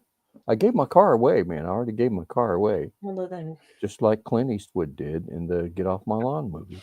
I forget what the name of the movie was, but everybody remembers, get off my lawn. And he gave us life. He gave his life for his friends. He went over and he put out his gun. Gran Torino? And they shot him. Because it wasn't a gun, it was his finger. And then all the people went to jail, but Clint Eastwood was dead. So, you know. Get off my lawn. And I would happily give my car to Darth after I pass. You already gave it to somebody else, you Indian giver. Yeah, I already said I was giving it to somebody else. And I don't even have it yet. I'm looking at a Mazda CX-5 or a, I don't know, maybe a Honda Civic hatchback. I don't know. They don't have the plug-in things in the back, you know, or the fans in the back. But it's like the perfect car. The Honda Civic hatchback is like the perfect car. But I think I'll probably go with a Mazda CX-5. Oh, that Civic is uglier than sin. Please don't put another one of those on the road. Really? You don't like it? Oh, no. What'd you say the other thing you were thinking of? Mazda CX-5. CX. There's the CX-30. I like the CX-30 better. I like a smaller car, but I think the CX-5 would be really more practical for after I leave. The CX-30 is adorable. Yeah, it's adorable. It is so cute. Yeah. I love it. And it's reasonably there's a priced. couple of others. Honda and Toyota have some that are coming out that look kind of similar. I really like that GTI, man, that Volkswagen Golf GTI. Yeah. But they not reliable. They have terrible reliability record. And I got to have something that's reliable, man. But they got all this ambient lighting. You can get all these different colors. Dude, get the GTI if they're still making it.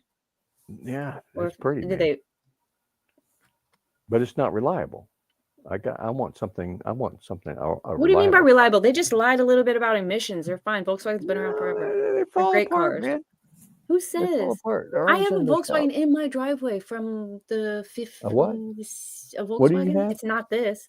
It's a Squareback, and it's a '67, and it's still going strong. A Golf? You have a Golf? Squareback? No, it's a Volkswagen though. Oh, either Volkswagen? Way, it's Well, it's a German car. You know, Germans know their cars, but they don't have a great reputation for reliability. That's the only issue. I don't know that to be true. But they're at the bottom. They're at the bottom of the ranking for reliability. And you know, now at the top, they must be unreliable because they had to lie about their emissions. I'm never at the top of the ranking. You get the Hondas and the Toyotas. So the Honda Civic is very reliable. So they say. But that's old reputation. They're relying on their old reputation for that. Who knows about this new junk? The Toyota has a couple of things, and then I don't think the new GTI kind of ugly. Actually, there are some luxury models, but that's just too much money to spend on a car. but I like the ADX. You're not going to have You to pay have it off. You think you'll live forever? their higher brands. Who is it? Lexus, and who's the other one? Mercedes. The Audi Acura. has a good one. The Acura. Those are Hondas and Toyotas, but they're the luxury brand. Acura, yeah, that's just a Honda. But it's too, it's too.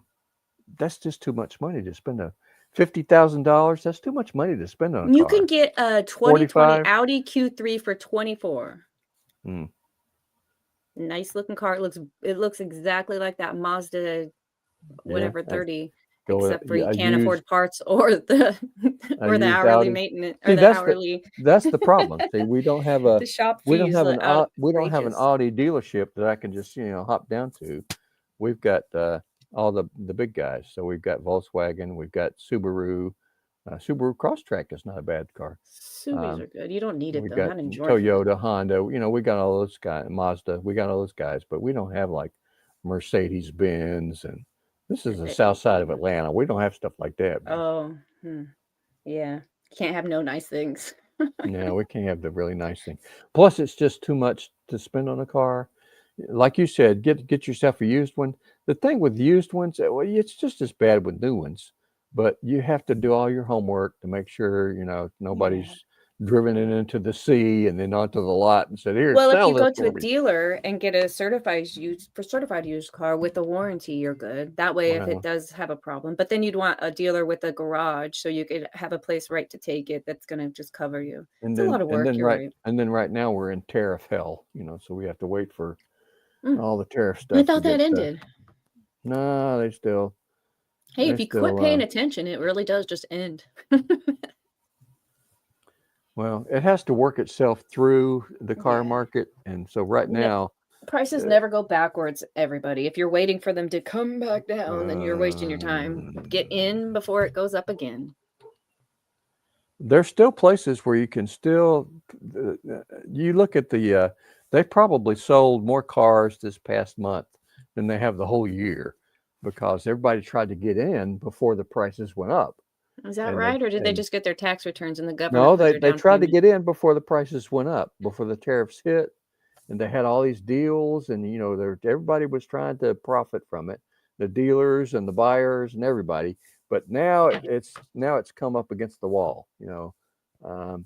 May has come up against the wall and the tariffs are going to hit. And so you can't really buy a car again until the fall. Maybe see what happens with some of these tariffs. And I don't know.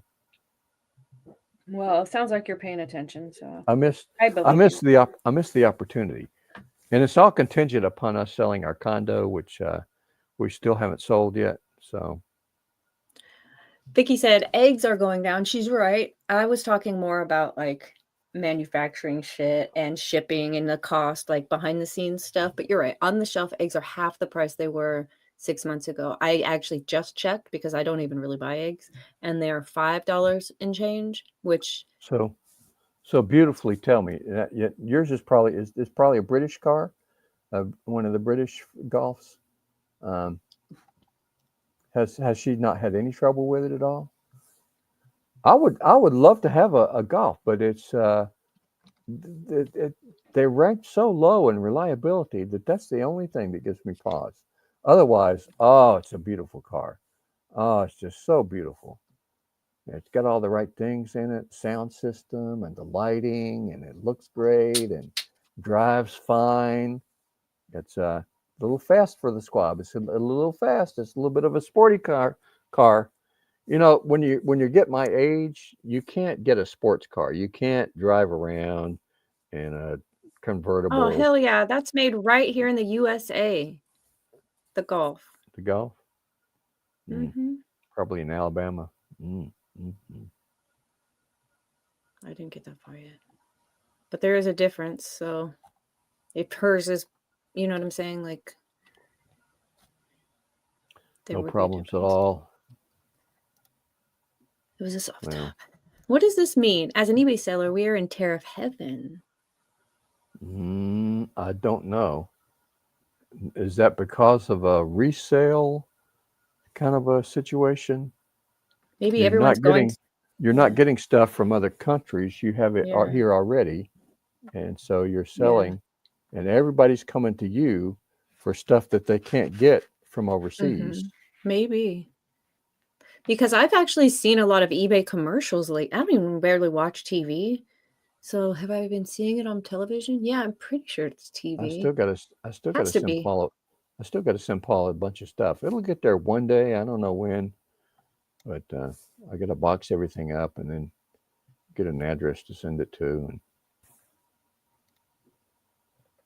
but we'll Paul and I will get hooked up one day. Do you have a lot of antiques from when God walked the planet? No, I just got like mostly it's a bunch of old clothes that are new but they're old. Okay, you never wore them? No, never wore them. And other stuff. You know, if you live long enough, that's the other thing.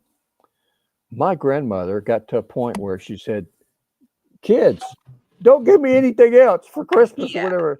There's too much stuff. There's too much stuff." And if you live as old as me, stuff just accumulates. Oh yeah, I'm already there. There was a time when I didn't have anything, and I was so happy, just so happy I didn't have anything. And now there's just stuff everywhere, man. Are you unhappy? Swords and all good pictures and things. There's you want a picture, Paul? I can send you a picture. You got to be real careful about how you box those things up. I got Joseph Smith up there on the top. I could send you some Joseph Smith. I'd send you the guns, but my brother really, he probably wants to keep those. Those are from granddads and dads and stuff. And when people aren't buying, he said, when people aren't buying cheap Chinese stuff, they're going to eBay to still get things for cheaper price. I'll take them, Squab, and I will send you the shipping label. I just need the weights and measurements of the box you are going to send. I don't have them boxed up yet, man. I got to get me some boxes from. When the time comes, he says he's even willing to print you a sticker so that you can just slap it on that bad boy and have UPS come pick it up or whoever. Just whoosh, and there it goes. Bada bing, bada boom. Yeah, because I know. Paul okay. There's this guy or this person. There are these people who go to the yard sale. The Facebook is like, hey, there's a yard sale here, and there's a bunch of pictures. And then the next day, somebody's like, hey, I've got these things for $40. You're like, those are literally at that yard sale yesterday for $2. And we can see the post because it's right before this one. You can make a ton of money. You can make a ton of money. When my mother passed, and we got, she lived in Dad's house. He passed, and then, I don't know, 15, 20 years later, she passed. And so we had to get rid of all the stuff. It went for like, pennies on the dollar. Just pennies on the dollar. You want some stuff? You open up the neighborhood, and it comes over, and one day, it's all gone. Yep. Stuff we didn't even want to sell. Some stuff, said, well, what do we want? And there it went, Whoops. Well, what are you gonna do? Their whole life, I don't know. I'm kind of at the stage where I just want stuff that I don't have to find a place for, like candles or food. if you can't eat it or wear it, what good is it doing you? Yeah, it needs to be like consumable so that like maybe I could hang it in my yard. Something that I don't have to find a home for. I'm sick and tired of rehoming items. The only problem I have, and you probably, we probably all have it, but it's after you go, there are people who are going to want some of your stuff. Like my nephews, they want all my books. I've got a massive Christian library, and they want it all. But there's other stuff, there's, that I don't know. And I could Does your brother have children? Stuff. No, neither one of us. Oh wow! We're old bachelors. He was married. He was married for a while, but that didn't work out. That'll happen. But my sister's been the only one that's had kids. That's right. So I got two strapping nephews who are like trees. So at least you have somebody to inherit all of your things, and it's not just going to go to the Salvation Army. Yeah. So. But they mostly just want our books. I've got a lot of music, man. A huge music collection, Christian music, from way back all over, and then mostly rock. You know, I don't have a lot of rap music, but I'm shocked. my music. I have all of my music. So I've got Earth, Wind, and Fire, and the Sunshine Band, and yes, Uh-oh, somebody's trying to call you. it's my phone, man. I They want should to know probably why take you're it. not down at the local store I should hanging probably out. take it off the hook. No, I think that the internet probably likes to hear the nostalgia of a telephone ringing. I haven't It's heard a that in land. It's a forever. landline. Yeah. Squab is old enough to have a landline. Now he's got whatever the smaller ones are. It's cellular. What do they call them? Mobile Uh, phone, yeah. he's got 3 or 4 of those too, but uh, he still has a landline. I like that. Sometimes my mom doesn't have her landline anymore, which is sort of sad. But sometimes I sit in her front, like in her front courtyard, and look at her neighbor. The guy that lives like 3 houses down from her is also old, and he has the same vehicles.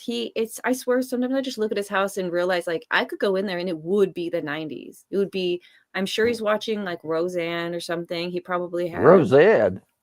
I don't know. Yeah, that's what happened in the 90s. A lot of people were watching Roseanne. I don't Yeah, know. I'm not a Jerry Garcia fan either, Vicky. Do you listen Nobody's to going to like my Christopher? music. I like good music. I like the good music. The I think, Monkees, the Beatles, oh no, I get it. I get the glasses now. It's all making sense. the Beach Boys, Frankie Valli and the Four Seasons. Good music. Bach, Beethoven. Yeah. hmm Guys Tupac. who were I hear guys who you. were really with it. Mozart, he was really with it, swinging, man. Bach and Biggie. Yeah, we have Yeah. those. I have a landline. I need a phone to go with it though. Wait, you pay? You pay for a landline and don't have a phone? That's Who? next level. Vicky, she Beautifully. says, I have a. Oh wait, that is beautifully. I thought that was Vicky. That's some shit Vicky would say. They probably do weird stuff. When I was growing up, we had a party line. You guys remember party lines? You had No. like people in the neighborhood shared a phone, and so you had like an operator who you know you would you have 2 or 3 people on the phone talking to different people at the same time. I've never heard of Getting that. That's cool. Yeah, man. And Yeah. you just had like 3 or 4 digits. There was none of this, Yeah. 555, whatever. No, we just had like 4 digits. There were like 200 people in the world, dude. It's different now. Yeah, it was 200 people, and that's It's all we had. And Oh, I it's do like remember you Andy, telling me you that. you know you've seen Mayberry, right? Andy Griffith, where they always talking to their operator. Sarah, get Yeah, me yeah, yeah. Barney down at The the switchboard. I remember hmm that. yeah. And that's what my mom did for most of her life, was worked at a Western Union switchboard operator. Wow. And then she got phased out. So people are gonna say one day, maybe like me, when I'm 70 years old, I'll be like, hmm my mom, well, she wasn't. This would be a lie. That's Well, somebody will exactly be what saying like, my happened. Is mom was a teller at the bank, and there'll be no more tellers because like hmm that's definitely being phased out in this moment. Believe me yeah. when I say that. If you know a teller, have them start moving up the fucking chain because the ITMs are replacing the people. hmm But it's like the switchboard operator. They were slowly but surely replaced, and now they're gone. Antique job. And we have to go to Mars or something. I don't want to go to Mars. It takes forever to get there, I heard. Well, it takes about a year and a half, I think. I don't have time for that. I just went on a 6-hour, 7-hour road trip, and that was a long time. But Elon's working on it. Elon's working on it. The big thing, is whether to colonize Mars or colonize, what's the moon around Saturn? Oh no. Titus, Titan. Oh, That sounds like yeah. something. Well, it has a magnetic field. Mars doesn't have a magnetic field, so you're constantly bombarded by radiation. Um, Oh, but Titan has a magnetic field. It's as cold as whatever as I'll get out, but they have a magnetic field, so it would actually be easier to colonize Titan than it would be Mars, except for the distance. It's a long way. It's a long way. how long does it get to? How long does it take us to get to Saturn's moon? I don't know. It's a long way. Why don't we just go to our moon? Everyone wants just a, what is it, a sixth gravity? Hell yeah. But they Is say that Titus? they say that Titan would be a better place to Titan. colonize. Okay, let's see. Divinity couldn't because it's too cold. It only takes Divinity would say, "No 15. way, Well, this is too cold. I'm not going here." I would never go if that's true. But because what happens? I'm sure there are things to warm us, but if that fails, I'd rather not. It only takes Divinity 16 would days go to to get to Mars, Saturn's moon. but did you ever see the Arnold Schwarzenegger movie where they went to Mars? Where they No. you have the radiation, and so you grow a separate guy in your stomach Oh God, uh, no. that comes out and says hello. It goes back No, in. thank you. No. No. Wait, are you Quatrain talking or about Terminator Quantro or or something like that. Alien? No. Well, yeah, and you I develop don't like a want second Alien. forehead and Mm-mm. bumps and stuff everywhere because But of the it's not that radiation. far away. You know, the Illuminati, the freaking Hollywood elite, whoever is whoever, they're obsessed with Saturn. I gotta know why. I think Running Man was that it? Running Man was something different, wasn't it? That's a That was the dance game movie. show. That was the game show he was on. And we're talking Hello. about, and he wasn't the only one. They remade it. Um, who's the Colin Farrell or something like that. There's another guy that made a same movie. He's Okay, I was wrong. like a secret agent, secret agent movie. How long would it take to fly to Titan?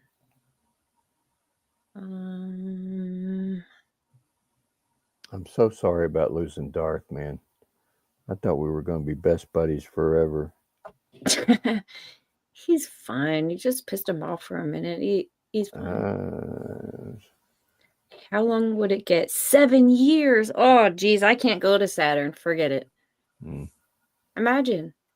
A manned mission to Titan would also likely take at least 7 years. No one's gonna go there. This is all nonsense. No, there are some of us bachelors who would go. We would say, "Goodbye, Earth. What? Good riddance." Yeah, there's some bachelors.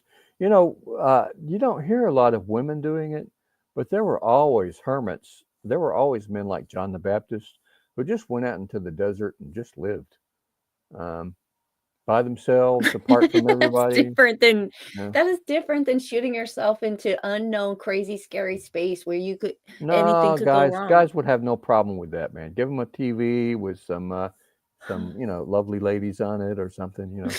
Um, they'd No be happy. way. Give them some Twinkies. Barrel Wait, of how many popcorn. Twinkies? I don't They'd be fine. The only thing is you have to, and they're working on it. You have to develop the spacecraft to a degree where you won't lose your physical abilities because once you hit space, that's the main problem they have right now with space is your body, your Oh bones, no. your muscles, everything atrophies so that you don't, so they have to get a what's it called where you Um, develop the spacecraft to such a way that it has gravity. Um, fake gravity, but it has gravity. hmm. Why don't we just go to our moon that's right there? Yeah, I forget that you guys are still waiting to get to the moon. Well, yeah, I my mean, geez. my generation we went to the moon all the time, man. But you guys, Allegedly. divinity was never born when they went to the moon, right? Listen, well, They didn't go they've never been to the moon in your lifetime, right, Div? I don't believe they've ever been to the moon, but It's just Vicky and me. and maybe not even Either Jakey. I don't know. way, even if can we not live there because of how wonky the gravity is? You can't live there because the moon is hollow, and they have aliens that live there that won't let Oh, us they won't stay. let us live there. That Yeah, makes they sense. won't let us Okay. stay, man. You've learned all the. All You right. watch Well, the listen. Y-Files. You see all the secret stuff that's going on the moon. I gotta watch more of them. Okay, but it takes one Earth year. I mean, one Titan year is 30 Earth years. So that Wow. means no. Does that mean that it's 15 years warm and 15 years cold or something, or is it always shit It's always cold on Titan. It's always cold. You have to because they're have so your far own away? heat.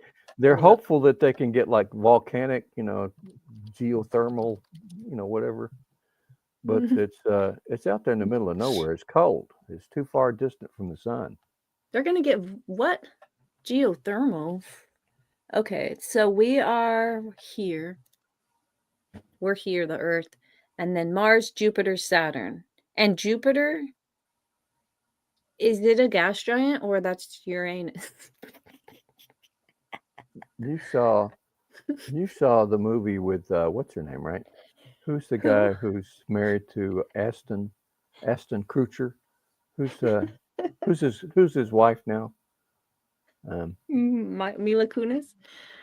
yeah, Mila? Kunis. Kunis. She Hmm. did a movie about Jupiter. Have you ever seen that? No. Yeah, where they go in that planet. People that live on Jupiter, they actually live inside Jupiter. So you go Hmm. inside Jupiter. That's what I'm saying about our moon. We could beat the aliens. I don't know, man. They're aliens. They're pretty smart. Uh, it's fine. They even have Pluto here. I guess it counts again. It was always a planet. Nah. They think now that they've found Planet Nine. They've found something beyond Jupiter. It's a lot bigger.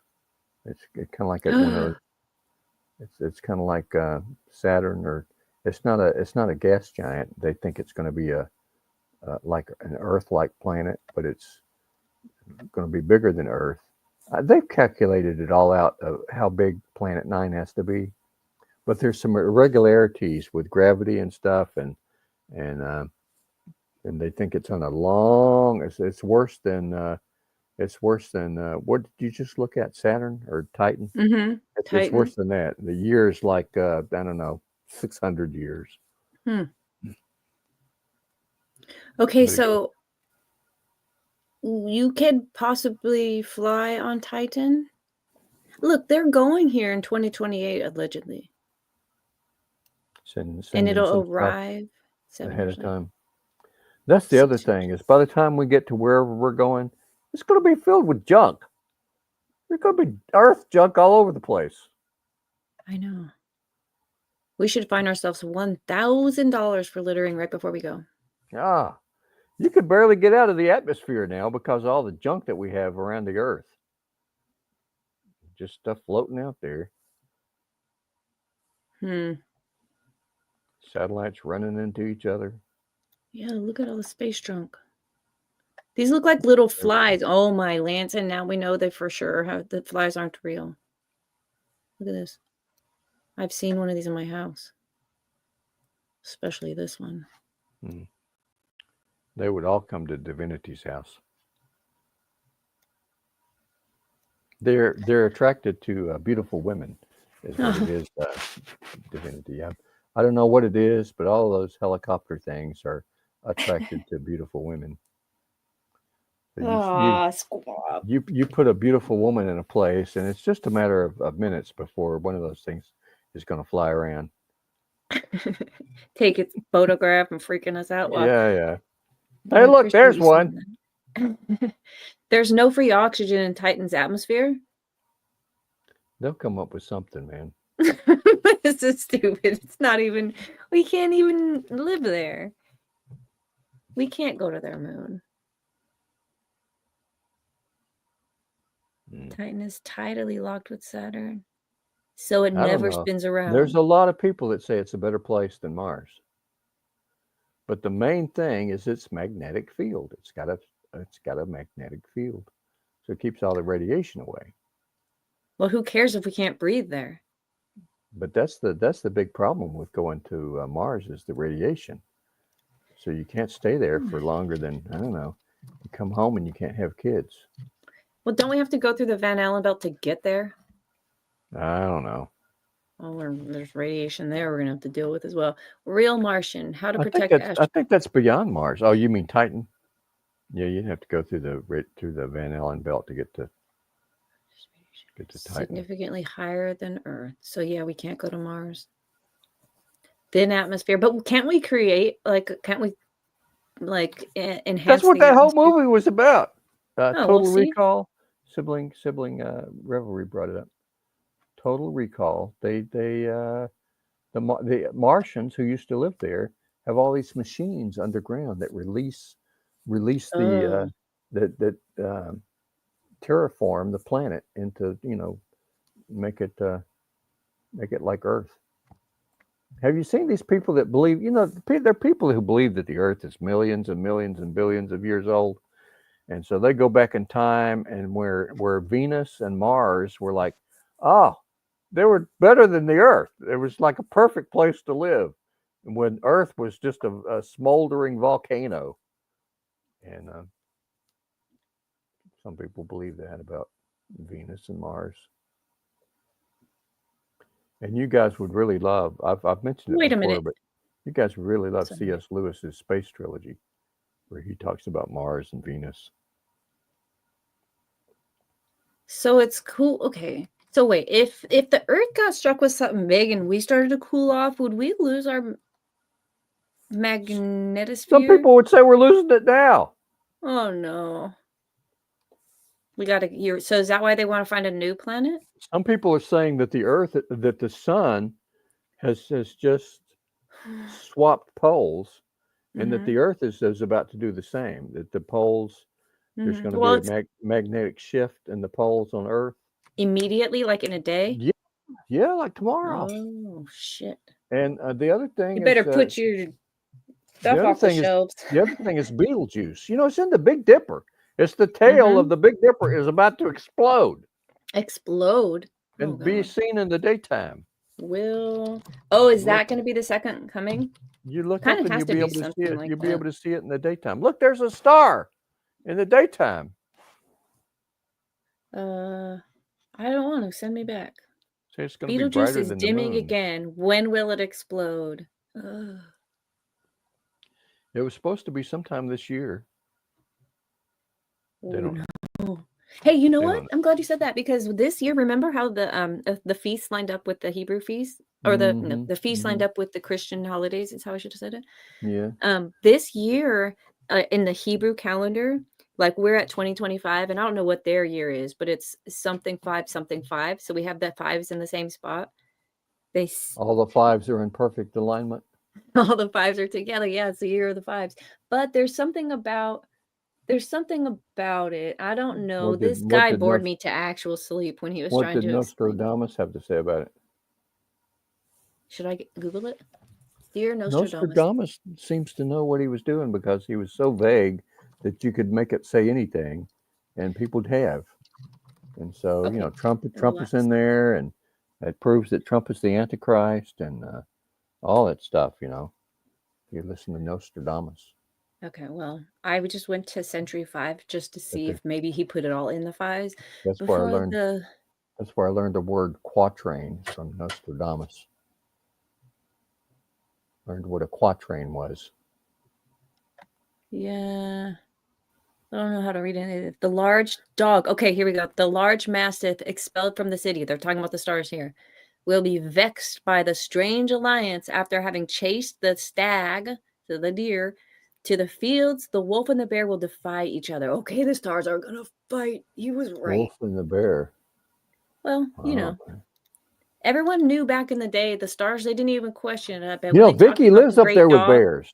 Vicky's seen a bear. I'm telling you, she I've lives seen right a bear. in bear country. I mean, I've seen a bear, and I live in the freaking high desert of Southern California. She watches Of the stars middle too because California. She's on a channel that follows Beetlejuice. They know exactly what's going on. I follow a channel that watches Beetlejuice. Because it's going to be spectacular. Is that how you say it, or is it Beetlegeist? Beetlegeese. I don't. It's Beetle guy. Beetle. Okay, I never mind. don't know. The bones of the Once the movie something. came out, it was always Beetlejuice. Oh, look at this. There will be unleashed live fire, hidden death, horrible and frightful within the globes, Horrible. plural globes. By night, the city reduced to dust by the fleet, the city of fire, the enemy amenable. Ooh. I don't know what that means. You gotta watch out. The sea will not be passed over This safely is by those of the Nostradamus? sun. Yeah. Is Prophecies this of on the Nostradamus. Nostradamus calendar for this year? No, I just went They're to like 5 because I was trying to. I don't know how to find. Is there a calendar for this year? Hold That's on. what I was asking. Is Mm, there a Nostradamus calendar? Let's see. 2025 predictions. Some of those other people you like came up with things too. Edgar Casey and all those prediction people. Edward Casey wasn't doing predictions though. He was like tapping into people's current Demons. issues. Tapping into demons. Kinda. He like helped surgeons understand surgeries that they didn't know of. He just went to sleep and got the information. So I don't know. I guess it could be demons. Well, could be the Lord. Some of that stuff is beyond my understanding, so it could be, it's beyond the squab. Darth may know some of that stuff. He's got the mud flood. He knows all about that stuff. Okay, let's see. Is this going to happen? Nostradamus' quatrains suggest England could face a dual challenge in 2025: devastating wars and the resurgence of a mysterious ancient plague. The term cruel wars evokes imagery of internal strife or external conflicts with far-reaching consequences. That's where they unlocked that dragon at one time. The miners, they went too deep and found a dragon. Did you see that? Did you see that movie? Had who's the greatest actor in the world? The greatest actor in the world. John Wayne. He was in. No, he was one. He was a Batman. He was one of the Batman people, and he was in. He was his little boy in the World War II movie where they had the nuclear bomb and it was somebody's soul. He saw somebody's soul. Yeah, he grew up. He grew up and became the greatest actor in the world. You all know who I'm talking about. Yeah, he was a Batman, one of the Batmans. He was the cool Batman that had the coolest Batmobile. Who's the guy that had the really cool Batmobile? Come on, Paul. Christian something. Christian Bale. Christian Bale. Christian Bale. That's the greatest actor in the world. And he did a thing. He did a movie where, Rain of Fire. There you go, Vicky. Vicky knows exactly what I'm talking about. Where the miners went too deep and they unleashed a dragon, and Christian Bale had to kill the dragon man. I don't know if he did he wind up alive at the end of it or not? I don't know. Isn't it exhausting to store this useless information next to useful information? Oh man. But that's where the dragons came from, and I forget what you were talking about with England. England and the plague. That's how they're gonna go too far mining and unleash a plague that kills everything. And it's probably gonna be a dragon. Well, I was thinking the Muslims, but you're probably more kind by saying it your way. Muslims have overrun England. Talk to Beautifully. Have you not talked to Beautifully about this? Let me go back the to that. Muslims are everywhere, all over England now. How do I get rid of this stupid shit from the side? That's where Cat Stevens lives, I think. Is in England. He's a Muslim. Okay, we'll do it like this. Damn it.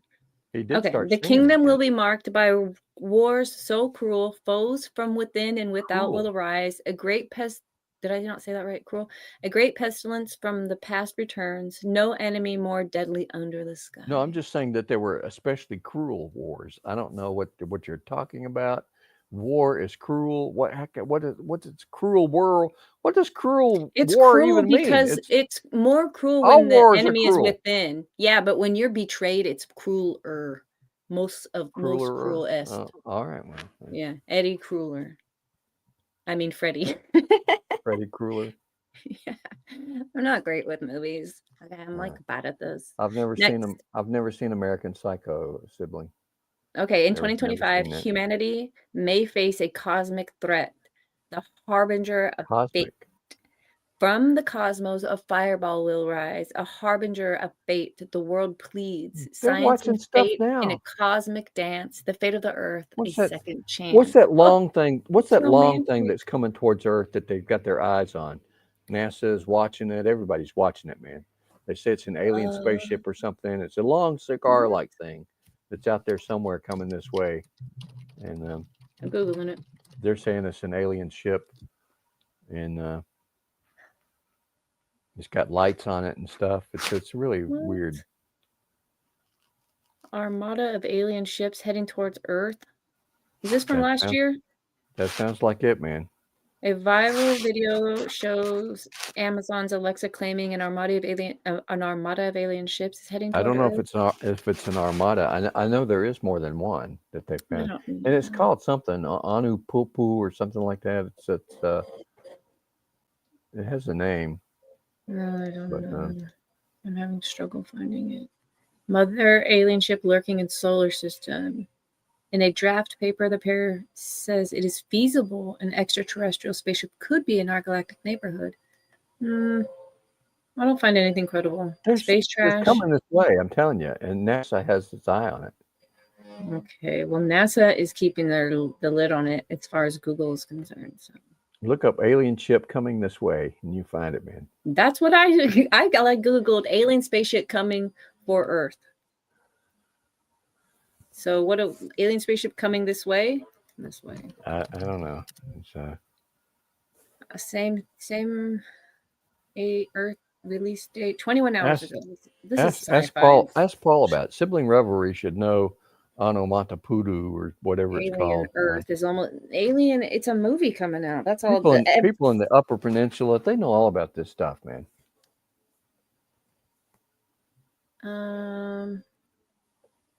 Okay, here we go. You found it? No, I'm gonna see. This is from. I agree. This is from Alien Mothership. 420. That's a sign for my audience. 420. Yeah, let's see. Alien mothership might be spying on us from orbit, says top Harvard scientist. Oh, this one's not in orbit yet. Ugh. It's just coming this way. It's I think it's out past Saturn or something. It's I don't know. You want me to look it up? I can find it. No, it doesn't exist. You've been had. We'll just go back to Nostradamus. He agrees with you, actually. Third, a revolutionary scientific breakthrough is going to happen this year. The bones of the ages. What's it called? It's what's it called? Sibling, help me out, man. It's a free energy. It's not. It's nuclear, but it's not dangerous. It's the other kind. That's. Squab knows all this stuff. It's in here. It's in here. You just have to unlock it from Squab's brain, and I wish we could unlock that. It takes a special thing to get it to come to the forefront in Squab's brain, because it's free energy. There was Val Kilmer made a movie about it. Val Kilmer and what's her name? His sexy lead. Well, she was the scientist who came up with the formula for free energy, and it's they've been trying to get it for a long time. I think they finally got it. This is weird. Scientific admission. It says the bones of the ages shall be unearthed, secrets of health hidden deep within. From ashes the elixir shall rise, and humanity's ills will begin to fade. What? Humanity's ills will begin to fade? Wow, that seems pretty optimistic. I know, because the elixir from the ashes will be unearthed to secrets of health hidden deep within. What? The healthcare breakthrough? They don't know. How about, but at the same time, natural disasters. In order to get that stuff out of the earth got to go. Neo made a movie about it too. Who's the guy at Neo? take Matrix? the blue pill. Yeah, Yeah. he made a movie where it was the free energy thing, and they discovered the free energy. Um, he made a movie about it. Okay, collapse of financial stability. They can just tell us this will happen every year, and eventually this is going to come true. That happens every year, man. When the coin of leather rules, I gotta the buy my market eggs shall now. tremble. Mickey says the eggs are gone down. I gotta get They're some half eggs price. now. The crescent and brass unite. The crescent and brass unite. Gold and silver lose their That's value. Islam. Is the crescent. It's Islam. I don't know who Well, the brass could it just is. be the real crescent? Could Like it just be Islamic band? I don't know. The brass section. I think Earth, Wind, and Fire may have been a little bit that way. Damn, this is the OG when the fat lady sings. That's how you know it's over. The era of spiritual awakening, that'd be cool. Let's see. I remember the Through name. the ashes of despair, a new light shall rise. The souls of men shall awaken, and wisdom shall flow like a river. Okay. Aquatic empire. From the depths, a ruler will rise. In the midst of floods, Had reaching to the sky. Morgan Freeman in it too, Vicky. I think Morgan Freeman.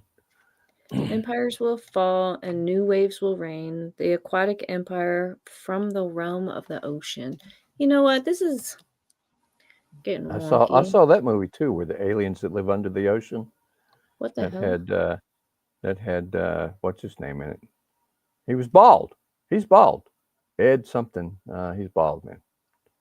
He's got the where they find the aliens under the water who control all the water on Earth. And I think what are they called? NTIs. They're not called UFOs. It's NTIs. They're what? NTIs. What's it stand for? I don't know. I forgot. Okay. I thought it was UAVs. UAVs. Maybe that's underwater. Oh, is that an underwater thing? Yeah. Alien. I know what you're talking about, Squab, but can't remember the name. I'm telling you, Okay. Vicky and I are on sync. We not only remember the same things, we forget the same things.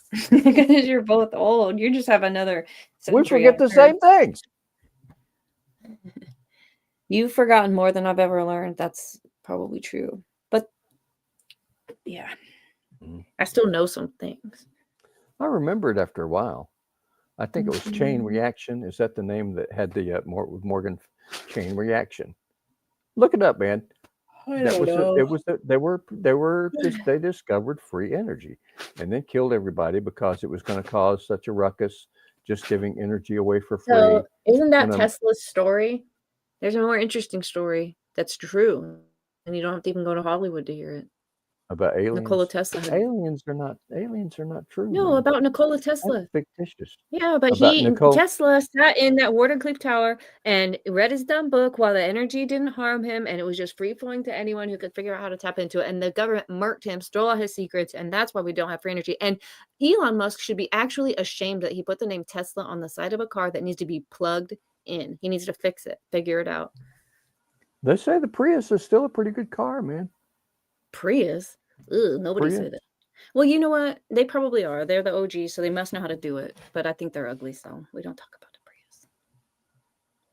I was thinking of getting one long ago, maybe about 5 or 10 years ago. I was thinking, well, the next car I get, I think I'll get one of those Priuses. Because it seemed like the perfect car. And it's still a pretty good car. Do it then. They still make them. No, the Mazda's CX-30 is a lot better. I would kill to have them, except that they have no air vent and no plug-in thing in the back seats. Oh, hey! Oh my gosh, Swabble. UBS or UBC. I gotta show you something real quick. USPs. I was about to leave, but I'm gonna show you something. How do you feel about trucks? Well, my brother wants to get a Maverick, a Ford Maverick. Oh, it's so funny that that's a truck, huh? Well, I only knew it as a car. But there's this thing. It's not one of those car trucks, is it? Oh, man. No, the Maverick, I only knew it as a car, but it is a truck now, and I find that interesting. But I want to show you something else. Well, he's looking seriously at a Ford Maverick. He wants to get a new car too. He's got a Honda CRV right now. Have you seen the Slate? I reserved one of these this weekend. It can be an Have you seen these? SUV. It could be anything you want. Oh. You can put this on it, and when so like say you did this, Mm-hmm. you could take this back off and put it to a truck or whatever, the notch, and it'll go back to being itself. Like you wouldn't know. You could keep, this in the garage and just be a truck one day. Is You could. is one of them a Decepticon? They all are deceptive. You can have whatever you want. It's just make it, and you can do this at home. Like a guy who couldn't change his tire on his regular. I don't trust the Decepticons, man. I go with who's the other Transformer? Who's the main Transformer guy? This is electric. What is his name? Max Under or something? $20,000, completely customizable. You could wrap it your way. You could do whatever you want, and it'll get you around town. Is it a Ford Maverick? It's under 20,000. Yeah, this is what they'll start at. Look at this. Reserve one for only $50. I already reserved it. I've never really. Somebody in the family should have a truck. Should have a flatbed. Well, it doesn't have to be a truck. It could be whatever you want. Or whatever. Make it yours, and then bada bing, bada boom. See this? Oh, how come I can't do this? We should maybe make it together. But either way, this is perfect. It'll get you around town. It's better than a Prius. It also has the truck if you need it, the bed if you need it. You could, Optimus Prime. You could cover it up to make it something. Optimus Prime. This is so funny. Look at this trend. This is something you would see in San Diego. Yeah, people. But you can do whatever you want. It could be whatever you want. Look, you could have a little. It looks kind of like maybe a Flex or and it turns into Bronco. a Super Bee. You could do whatever. Yeah, you could turn it into whatever you want. Turn into Look how cute that is. A little mini range. He couldn't talk. He had small to use battery goes 150 miles, I think. or whatever in the car to talk. He used his radio. I think this is great. Flipping around on the radio. A little e-truck to zip around town. You could put. Oh, the reason it made me think of this is because you can plug this in anywhere. Anywhere you can charge your phone, you can charge your car. Like your Slate. Husbands are going to love it, Vicky, because you can put a motorcycle, even a salmon-colored motorcycle, in the back of it and carry it around. Look at my salmon-colored motorcycle. I think these are adorable. I love them. That looks too much like a FJ. It could eat deer. What is it with women and big cars, man? They have to have big cars. This thing is little. This is smaller than my Jeep. This is just slightly larger. 4-door. Those things are trash, man. They've always fallen apart. Wrong again. Just stay wrong. But this thing is actually just a little longer than a 2-door Jeep. So it's not big. I don't know what you're talking about. But look at this. It's like a little mini truck. If you can get a Jeep, then I can get a GTI. Look at that. Slam this bitch to the ground. This is the dopest little mini truck. Bring back minis forever. Put some Cadillac rims on here. Black out the windows. They really do need better selections of mini trucks. They kind of stopped making them all over. This is going to bring back the whole mini game. Everyone should have a Slate. It's a clean slate. You can make whatever you want. I have to step over her sibling because I offended Darth. So I have to offend somebody else more than I have offended Darth. If that makes any sense. It does in Squab's brain. He has to talk over somebody so that Darth will feel, well, that's just the way Squab is, and he will accept me for who I am. He'll accept me for who I am. Now I think she's No. We don't accept people for who they are. We try to change them, right? Well, that's why I need Darth to stick around so he can change me. Oh. I'll never improve without Darth, instructing me. This truck can be anything, even an SUV, and it is electric, but people should have just something you can plug in and go around town for a whole week on a charge. Why not? I recommend getting the bigger battery just because for resale value. What? My brother lives for this stuff. He builds a car every day on his computer. Dude, show him this. It's just He's called always on there Slate. building something. This is Jeff Bezos's back, this one, which I wonder what Elon thinks, because they're going to be little e-competitors. But yeah, this is definitely like get in the market, have your vehicle, take good care of it, have, mix and match.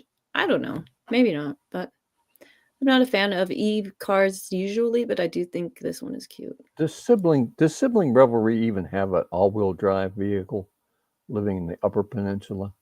He must. Does he have one? This is super cute.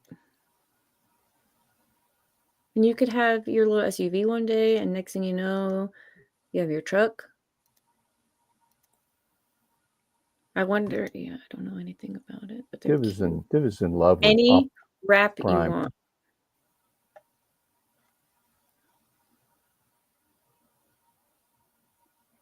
Look at that. It's cute. 20,000.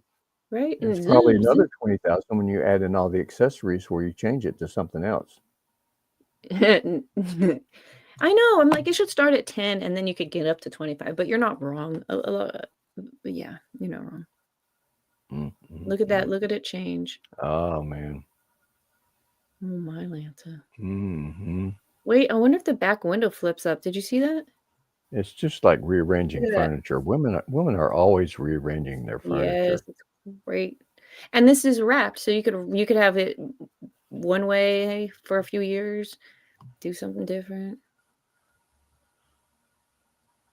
So he's got a 4x4. Knock it off. Boys used to do boys like cars more than girls, and all this parts that come on and off. This is more of a guy thing than a girl thing. Yeah, snap on. Look at how cute this is. It looks clean.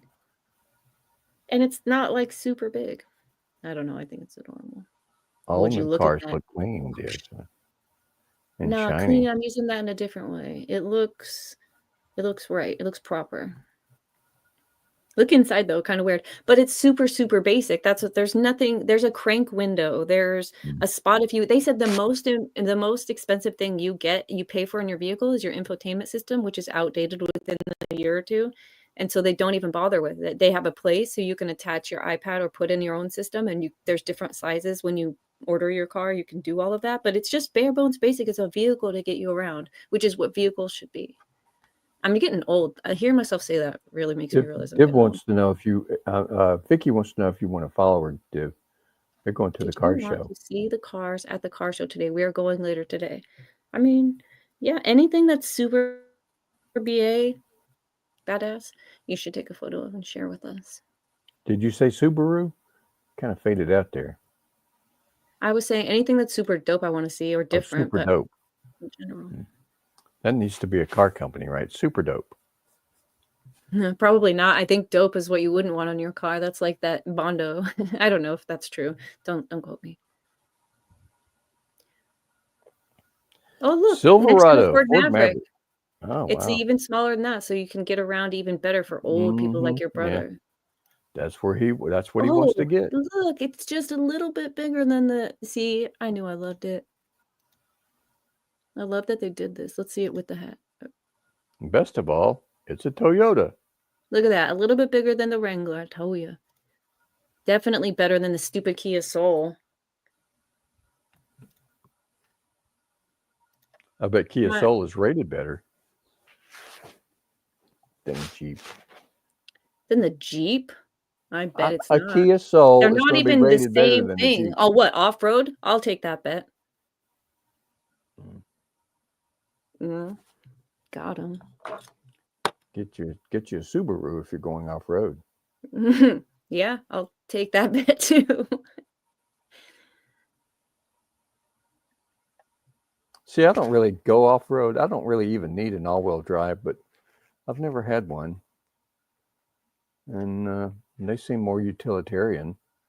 Because down here in the south, when it snows, it's like life stops. Oh, yeah. Yeah, no, thank you. If I lived in the snow, I would just want to have a snowmobile and a bunch of property and never leave. I would not want to drive in it. I wouldn't have to get on the road in it. I lived in Utah for Vicky and Paul are going to get moose. They're just going to have a moose. Yeah, moose. You have a moose. You can get around when it snows. Vicky and Paul. all those northern people. Imagine Paul getting on a moose. Come on. He's got a moose, man. How the hell is he going to get He's on got it? a He's going to use a 4x4. trampoline? That's the best of the all-wheel drives, right? 4x4. Yeah, That that's means each tire, each wheel operates individually. Is that right? 4x4. Each wheel operates individually? I don't know. Yeah, I think that's what a 4x4 means. I know the front and back axles will work together. It becomes but I don't know if they. There's different kinds of all-wheel drives. I've seen it configured, different ways, but most of the ones I'm looking at, the rear wheels only work when you need them. Yeah. And a 4x4, they work all the time. They're all the No. time. All the Well, time. you don't have to. We don't. You put it into 4. I mean, we drive around in 2 high or 2 low, but you don't drive around in 4-wheel drive all the time. Well, then yours is not a true 4x4, right? Yours is something else. Wrong. They're always Yours like that. Back in the day, you have to get out and lock your hub, and now you just have to put it in. Lock. You have to lock it inside. I used to use 2x4s a lot. You wouldn't want to drive around in 4-wheel, but it is 100% a true 4-wheel drive. All-wheel drive stays all-wheel all the time, but if 4-wheel drive vehicle, you put in 4. All-wheel drive does not stay all-wheel all the time. What are you talking Subarus, the Mazdas, Mazda's known for their all-wheel drives. That's all they make. But it doesn't operate all the time. It comes in when you need it. It sends It's posi power, traction. Is that what you're trying to say to me? sends power back to the rear wheels when the front wheels don't work. Yeah, okay. But it's always all-wheel drive. It's just got posi traction, so it knows what to do and when. Right? See, sibling is backing me up. 4x4, all the 4 tires spin when you hit the gas. They all work. Because you've locked your axle in, but I thought you were saying they independently are working. Yeah, they independently work, I think. It's like you can drive the car on just one wheel. I think. I don't know. No. He says you're correct. I'm wrong again. Squab has never had one. So Squab doesn't. She's got a Jeep, man. She knows what she's talking about. Squab doesn't have a Jeep. I probably don't know if my husband would probably be like, you retard, you should know this stuff. And the truth is, like, I only kind of trust it all that it's going, it's axle based. Okay, that's what I thought. And I'll give you an insight sibling revelry. This is Div's show, and so she's always right. Squab makes sure that Div is always right because it's their show. So she's always right. Squab is always wrong because it's Div's show. She's always right. I don't feel terrible about that. She's still got me up on the screen as feeling terrible about it. But I don't feel terrible about it because it's Div's show. What do I do? I need a different background. Here we go. We're in distress. Even when she talks about the Jewish holidays, Div is right, man. Squab is wrong. Especially, you meant, but even is fine. Tulips and daisies. You can't have flowers without both. You have to have tulips and you have to have daisies. Yep. In order to, it's just like love. Force comes in pairs. Just like Pepe and his hoe. his main hoe. All right, so let's get out of here, Squab. We've literally been done with this show for over an hour. But that's okay. I had fun hanging out with you. Thank you for a great time on this Saturday morning. I'm not going to be here next Saturday. I will be out of the state.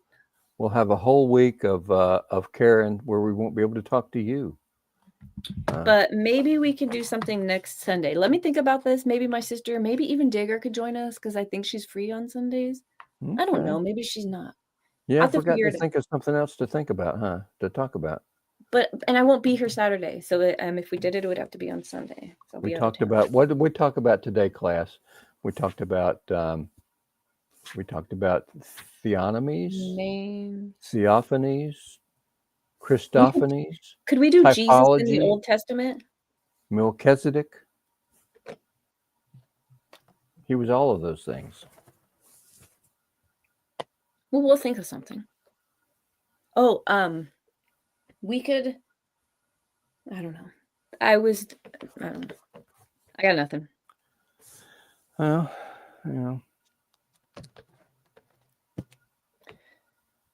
we'll think it. We'll think of something. We'll think of something. Yeah, my mind is all court related. I actually have it written down. It says, if you were accused of being a follower of Christ, would there be enough evidence to convict you? Or would there be just so much reasonable doubt that you would? Interesting to think about.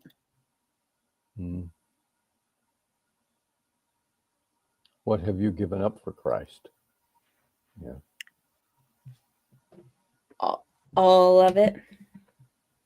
But that's not the point. The question is more like, is it evidence? Is your fruit out there? And is it good fruit?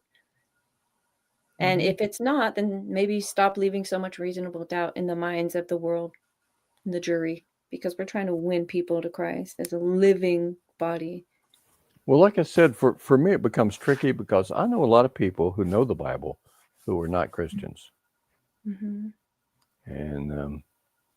they lead a moral life, but they're not Christians. And that becomes a little tricky. Well, I mean, that becomes like Abram, right? Faith counted to him. Well, I guess it's not faith. It's just his living a moral life that was. Squab knows a lot of people who are Mormons or Seventh-day Adventists or Jehovah's Witnesses or Muslims. He knows a lot of those people that may or may not. What do you? What's this? So when you look at him, a lot of them would still use the moniker Christian, and you would look at their lives and say, "Well, that's a Christian." I'm just glad that it's up to God. God decides all that stuff. I don't have to decide all that stuff. Yeah, that's like the mantra for 2025 is thank God for God. Yeah, thank God for God. Yeah, and lean into that, because like if they had done that in the garden, well, we wouldn't have any story to tell. So I guess thank God they didn't. But the purpose of all these stories is to point to our relationship with God and how he keeps us safe in the midst of the valley. I think Paul is saying that you're correct, Div, on positive attraction on lesbian cars. Wow. I think he's having you in mind. I think. You are even correct about the positive traction on the lesbian cars, the all-wheel drive Subies. And she may have already left. I don't know, but Vicky's right, man. My beard looks blue. Kind of looks blue. You look great today. Is it my headphones and my glasses that are making my beard look blue? I don't know. I would say the opposite. I'd say because you could see they're blue, you look particularly freshly gray. You think I should still try color and stuff? No. I forgot why I was going to do it, so I didn't do it again because I forgot why. Why were you going to color stuff? I forgot why, man. I think that's a sign from the Lord. But I have some temporary brown stuff that I can put in if sometime I like my beard. I like to be a white Gandalf kind of, Gandalf the squab the white. Yeah. You've earned it. All right, well then we're going to take off out of here, and we'll keep you guys posted. Follow me on Twitter. I am Divinity Said. There's no space. If you do Discord, I'm Divinity Said over there. Is that the best? Is that the best place to follow you? Twitter? Is that the best? I mean, I'm on Discord and Twitter socially more than I'm anywhere else. Yeah. Okay, so it's easier to reach you on Twitter. Yes, and that's just Divinity Said. It's all one word. Good to know. Yeah, thank you. And Darth is over there too. If Darth decides I cannot listen to this guy anymore. Just Squab. I can't tolerate Squab anymore. But would you follow him on? I know he's on Twitter or X. It's called X to be truthful about it, to be accurate. They know what we mean. It's like saying Google it when you just mean search it. I was never on Twitter. But I'm on X. Are you? What is your X name? I think it's Squab Bob something. Maybe Squab -Bob or Squab _Bob. It's something Squabish on. Just I'm go on there somewhere. follow all the Squabobs and find Divinity Said, and then you could keep up with our show, what we're up to, when we go live. I'll post the links there. But if you just wanted to say you hated this and that how wrong I was and help me sharpen my iron, then go to Discord and argue with me there. And be thinking of a good name for Ho, because I don't know. I don't know how that's gonna. I don't know how that's gonna come across. If we don't take these words back, then they're always going to have a negative meaning. That's his ho, and it don't mean what you thought it mean. And Jesus said, "Fix your thoughts." Ho, it's a perfectly good Asian name. Exactly. Ho. Yeah. Yep. All right. Bye, guys. We will see you next week. You want to say bye? Bye. Bye.